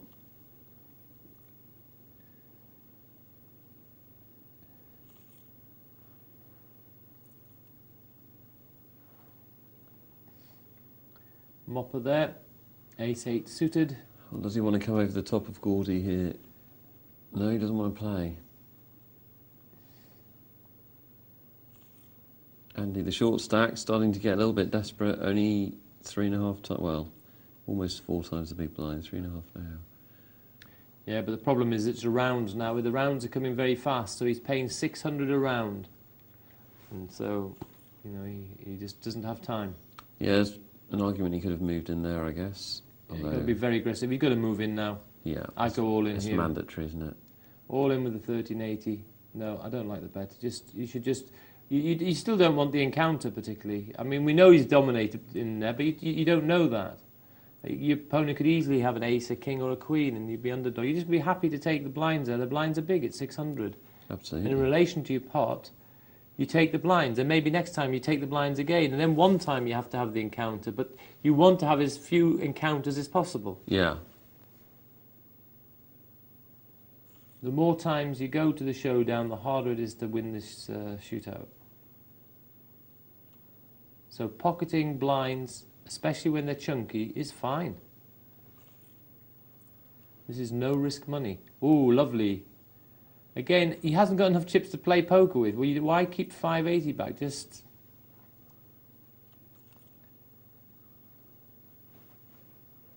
Well, if Gordy bets now... But he's got to call anyway now. There's 280. Yeah. It's got to all go in. I don't quite know why.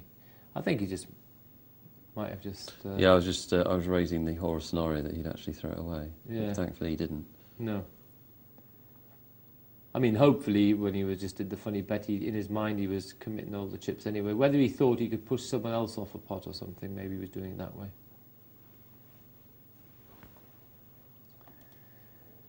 Mopper.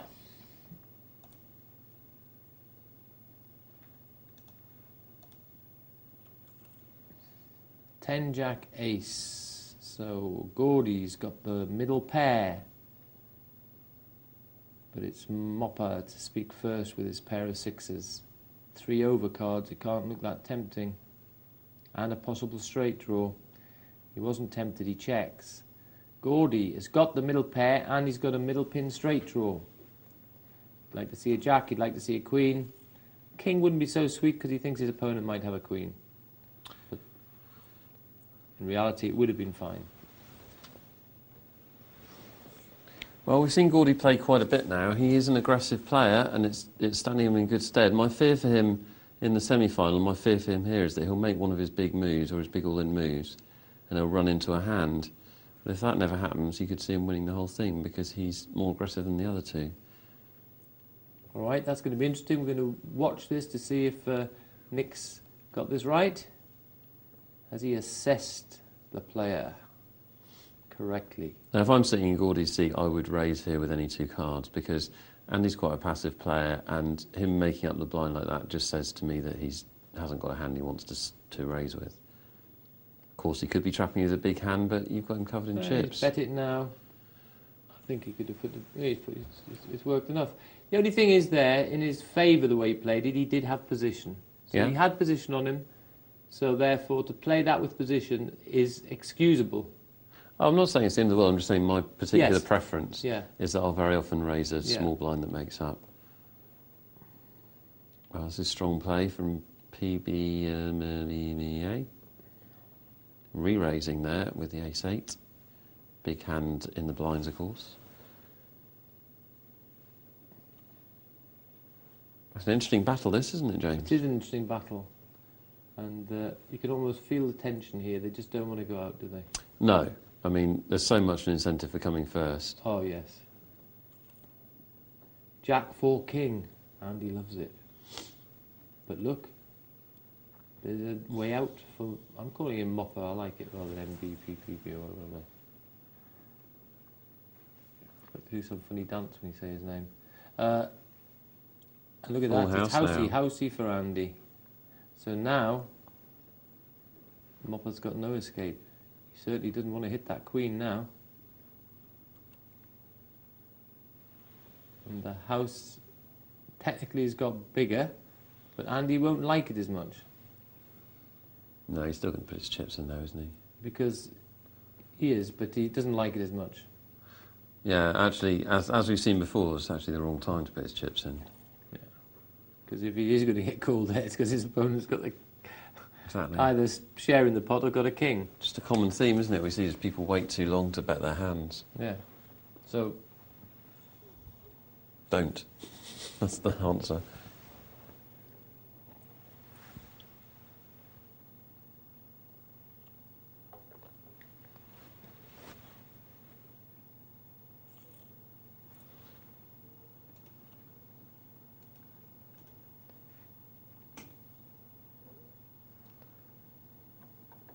Mopper thinking there. Ace Queen, I'm sure he's going to do something. Yep, it's 1800 he's made it.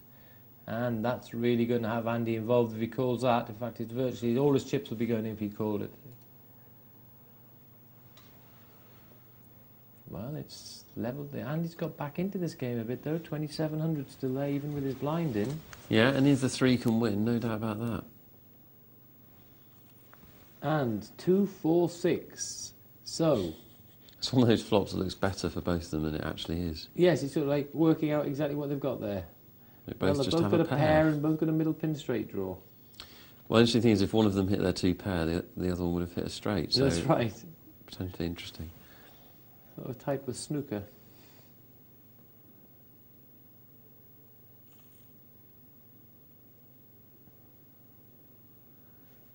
I'm surprised Gordy hasn't started raising his big blind when Andy makes up the small blind, though. Well, he's done a flat raise with Queen King suited. And? Yeah, and you'll have, regular watchers will have heard me and other people sort of criticise the flat raise. But that doesn't apply at this stage because a flat raise is so much of people's chips that it has the desired effect, I think. Yes, it does. And it is actually maybe the one way that the person could still possibly get away from a hand. some of the times he'd be leaving himself still enough to escape, to Yeah. manoeuvre. So you've got like 4,800. You commit 800. You've got 4,000 left. You've still got a little space to play. Well, these guys are playing very tight. Clearly they all want first place. But you'd think one of them might seize the initiative and spot the fact the other two are playing tight. Well, We're not seeing a lot of flops, are we? We're seeing raise, fold, fold, Yeah. raise, fold, fold. We're going to see a collision somewhere. Well, the blinds have just gone up, Yep. so it can't be too 3, long. 6, 900 around. My goodness.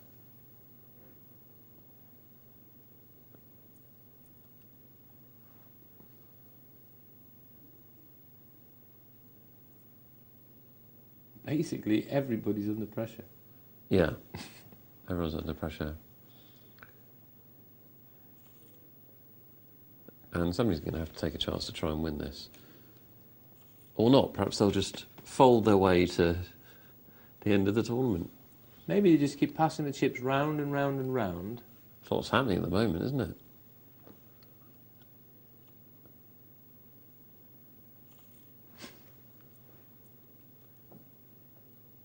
Well, here we go. We've got 2 aces in the blinds. Maybe this will be a confrontation.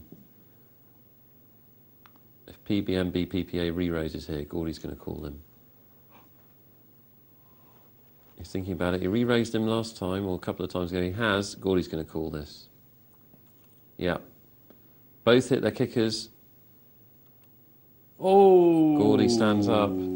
They both hit 2 pair, in fact. Ace-7 against Ace-Jack. And we've lost a player, and we've got a good chip leader, Gordy.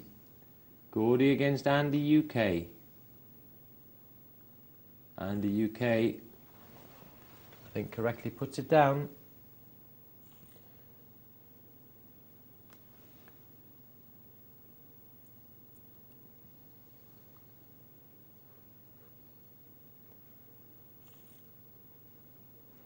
But I think here we do see a bit more passing in these situations. Oh, it's gone up again. Oh, no, it hasn't. Beg your pardon. It was a raise. Beg your pardon. A raise there. Oh, can Andy play on with middle pair? Wham! Not only that, he he can can. raise. He can raise. I've got something, he says. Take that. And he's really levelled it up there again. 6-9 against 5. 7-5 ratio. Not too bad at all. Well, one thing we should have pointed out when the players are playing tightly is these guys have worked hard to be here. They've won. They've both won 2 one-table tournaments, and then beaten the other finalists to get to this point. So they deserve some praise. Oh, definitely. I mean, it's Bit of quite a marathon. battle have been through there. Quite a battle. I think it's a bad time to tell them that part of the prize is they'll meet Michelle Orp. See Will the they? chips? Yeah, all the chips are going with 9-4 now. Where's Michelle going to be? I think she's presenting the show. I think. Oh, is she? I think so. I can't remember. I was actually saying it's a not very amusing joke. A disincentive for the guys. Queen 4, and Andy's changed gears, interestingly, I think. He was playing quite passively when we were four-handed, and it's now opened up. Yep, he raised it again. And takes it. Takes it and takes the lead. And now he's got a real hand. Gets the blinds again. Blinds very significant here. It's 900 when you pick them up. And isn't it interesting? Gordy's been the most aggressive player at the T-Tails we've watched pretty much all night. Get to the heads up, and at the moment he's being out-aggressed by Andy, who's up to this point been relatively passive. Yes, it is really weird, isn't it? A complete Happens change. a lot. It does happen a lot.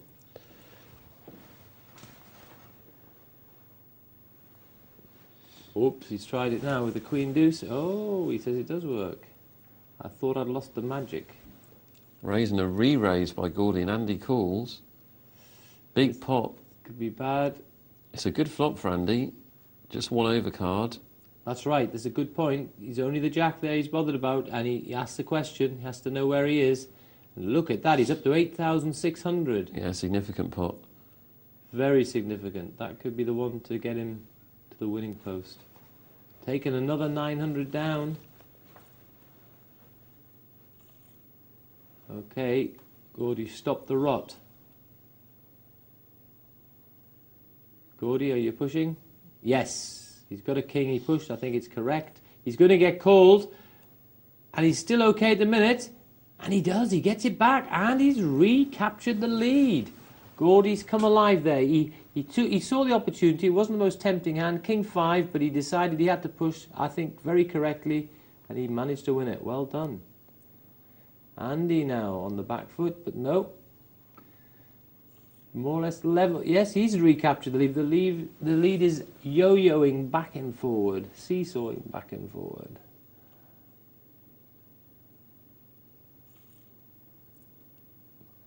And he's opened up a gap again. And he's had the slightly better cards in the heads up, to be fair. Yeah, I think that is a fair appraisal there from Nick. Has had the more memorable hands. Finds a pair against a pair. Uh-oh. It smells like trouble. Smells like a double 3 for Gordy. It smells like trouble. 3 would end it, a 5 would end it. No, Gordy does double through.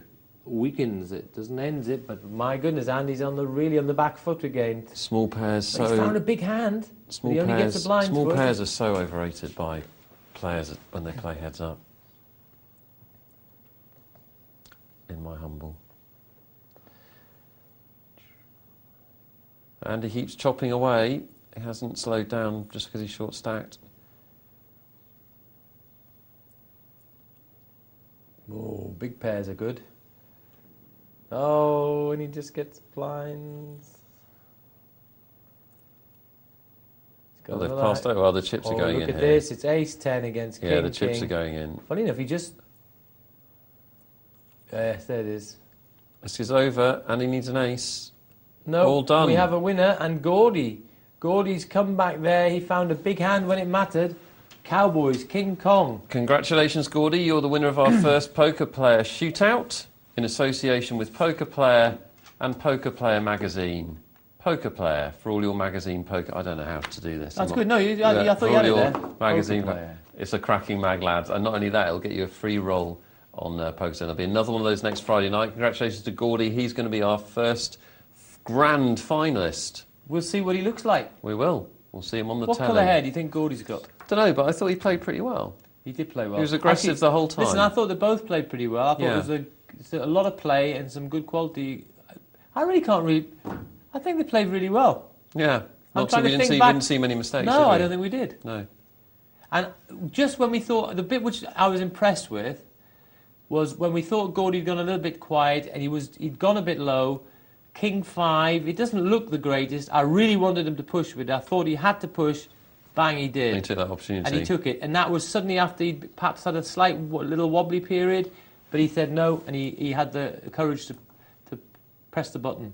Yeah. Pull the trigger. And he did it, and that was critical, obviously. I thought the most interesting hand of the whole final table was the Ace-Jack versus the Ace-7 in the 2 blinds. Yeah, 2 pair against 2 pair at the end. The interesting thing about it was that it had a hangover from a previous hand. Gordy had been being aggressive, and PBBA, or whatever his name was, in the seat to his left, had come over the top of him in a previous hand. So he tried it again, but this time Gordy had a real hand. So it's kind of Gordy's aggression working for him. And that's the thing about being aggressive. It's very hard for the players to know when you haven't got a hand and when you have got a real hand. Able to call him, that doubled him up to 8,000 chips for the heads up. So that was the turning point for Gordy, I thought. Yeah, I think you're right. Interesting stuff. I hope you enjoyed it at home. We're going to go now in a packed last hour. No dozing off at home. We're off to the multi-table tournament, which has been going on in the background all night. This is the final table, which is quite near the end, I think. We'll just catch the last 20 minutes for you. Let's have a look. Yep, there were 112 runners in this multi-table tournament. Oh, in fact, we're further on we thought. We're actually heads up, would you believe? Something's better than nothing, guys. And we've got Kovacs against Joel's. The blinds are 3,000, 6,000, as you can see. And this was a 112-runner tournament, I believe. It was. With $2,000 added by the site. And I can tell you what they're fighting for. There was a total prize money of $3,120. Second place here is going to get $624. And first is going to get $936. For those of you interested, that is 20% and 30% of the prize pool. That's a great bonus, isn't it? Oh, it's a fantastic. I mean, what a lot of money to get for a $10 tournament. Brilliant. Now, Joel's is fighting back in this heads up. Now, because we're showing the shootout final table, we haven't seen this final table, so we're not quite sure how the guys have been playing, but this could be it. It could be it. It's going to be short and sweet. Joel's couldn't get away we have from a winner. And yeah, it's all over. Kovacs. I think that was an interesting hand, actually, because Joel's could have passed that ace-2 when he got re-raised for all his chips. I know an ace is a decent hand heads up, but it's one of those situations where you've got to ask yourself, what's my opponent re-raising me with? And ace is a big hand heads up, but ace-2, you're really going to be a maximum of about a 60% favourite, so it's not that big a hand, in fact.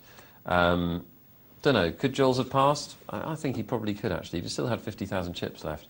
Anyway, we just caught the end of the multi-table tournament. Yeah, well, it's a shame. At least we saw who won it. At least we saw who won it. Bit of Kovacs. Excitement. Yeah. A great tournament with the added money there. We are going to take some of your emails. This is complimentary to you, James. Oh, good then. And you've been so good tonight. I'm going to read it out. All right, thank you. Reward. With a promise of more praise to come. Lance Boys emailed in to say, the other day on your show I heard James talking about the odds of poker and the odds of hitting cards. I picked up some of what he was talking about and used that's better than nothing, and used them in poker games. This has greatly improved my game. I was wondering if James could talk about this more, and maybe next time he was on the show the theme could be the maths of poker, as I think it's a huge part of poker and give me advantage for future games. That's from Lance Boy. Well, thank you, Lance Boy. I'm sure James would thank you. Yes, I'm glad it's been of some use to you already. I think the problem... long may it be so. Yeah, the problem with talking about maths and the odds of poker is, I don't know what you guys think, I think it's very difficult to get over numbers and odds and that sort of thing without showing them. We can go over a certain amount by talking you through it, but I think you need to sort of see it, I think, to a certain extent. I think it does help. And in fact, I think we are going to hopefully be having a feature in the near future where we might be able to demonstrate things a little bit easier on that. Actually, I had a word about this because I'd had an idea of this. He's already set wheels in motion. Set wheels in motion, and hopefully we could be on the way. Well, that'd be good. Yeah. And what do you think about, because people potentially get phased by maths and poker. I wrote an article about pot odds, this magazine actually, and I started the article by saying, please don't turn the page, please don't glaze over just because it's maths, because I know that so many of you are like me, and you know, if you had a choice, you wouldn't study maths in your free time, potentially. The reason to study it here, of course, is it can make you money, which is nice. But you don't have to be a maths expert to be an expert poker player, do you? No. I think I said the other day, and I was actually in tune with you, basically, it's don't become overawed by it. Yeah. But also don't suddenly say, I can't do maths or whatever, because you will be able to do this maths. You already like the game, so you already like that side of it, unbeknown to you. So don't suddenly set yourself that, oh, I can't do it. You can do it. It's quite simple. I'm not asking you to become the biggest maths whiz in the world, because that you won't probably become. But you can capture enough maths to help you in this game. Bit by bit, just don't be overawed about it. I mean, we spoke earlier, that maths before, when I gave that little simple maths about the applied odds. Well, we can capture that. Hopefully we can picture that from even just what we said. The maths is very much, we work out the odds of situations, we're working out the odds of making hands. It's simple. It's basically, we're counting outs. An out is basically one of the cards you need to make your hand, so we call that an out. So therefore, when you've got a flush draw, for example, our old friend, the flush draw, there's two, say, hearts on the flop, and you've got 2 hearts in your hand, there's 13 hearts in a suit, so you've got 9 outs. And therefore, the rest of the cards, you say, oh, it could be anywhere. Well, it could be anywhere, so those are unknown cards, unseen cards. And so from there, this is how we compute the odds of making our hands.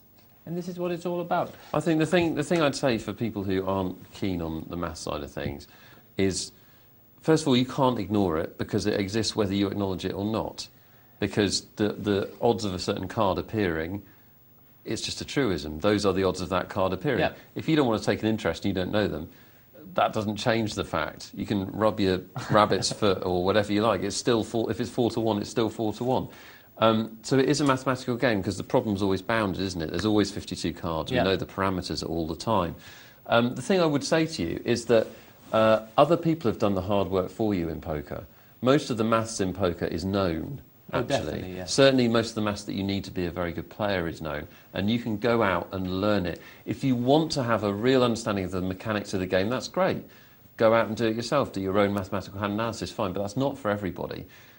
What you can do is what James is talking about, is first of all learn the regularly reoccurring situations. So that the odds of hitting flush draws, the odds of hitting straight draws, the odds of hitting sets, that kind of thing. That's your start point. Yes. And then you can go on to more advanced knowledge. But even the more advanced knowledge, other people have done the working out for you. If you just want to learn it by rote, you can. Yeah. What I would say is don't just stick... These are only, again, guidelines. And even when we work out the odds, it's only guidelines. So now what I want to say is, just to add this into this, is generally, when people are looking at their situations and then checking out, etc., generally, I would water down the answer that you get, and you'll be probably on the right side of the play by making the judgment on a watered down version. The reason is, if you're suddenly in a multi-way pot on a flush draw, hang on, if you haven't got the nut flush draw, someone else might have it. So that's going to water down your results because you haven't got a situation where you're going to hit a winning hand. So on the side of caution is what you mean. Right. Even if you've got the nut draw and you suddenly think there's a lot of company in this pot, what are they all playing for? It could be someone else who's got a flush draw as well. Right, you're going to beat him. What's the downside? The downside is he's got 2 hearts, say, if we're going for the heart flush draw. It's harder for you to make your flush. So whereas you thought your odds were 4 to 1 on the river to make your flush, no, they're not, because he's got 2 of your outs. You're a bigger dog than that. You're more than 5 to 1 against. So generally, in these situations where we're evaluating our odds, I'd nearly always water down the result, and always look not with the rosy glasses, look with rather sort of dark glasses. Make it look a bit more miserable. Yeah, and then I think your decisions will be correct more times. Yeah, I think that's an excellent point. The other thing is, if you want to help with your maths, we said earlier in the show there are odds calculators online which are free. You can also get a variety of different simulators. Some I think for free, some of which you can go out and buy, which you can run whatever simulation you like. It could be a simulation of an actual hand you played to see what your chances actually were. And if you start doing this sort of thing, and I can remember when I started getting into poker and started doing this sort of thing with Wilson Hold'em software. Yes, I remember that, yes. Yeah, a long time ago. I think it's been upgraded, actually. Oh, yeah? When you start doing that sort of thing, and say you play a hand online in a tournament or at the casino, whatever, you get home, if you then run that hand, just the act of doing that and checking out different situations means that the maths slowly comes more naturally to you because you're getting familiar with it, I think. Got a text from Biz the Hall. We were talking earlier on about bankrolls, and I was making the point that I've noticed more and more, especially with the explosion of poker, that people are just playing too high. He would like to know what the bankroll should be if you want to play in $5 tournaments on a regular basis.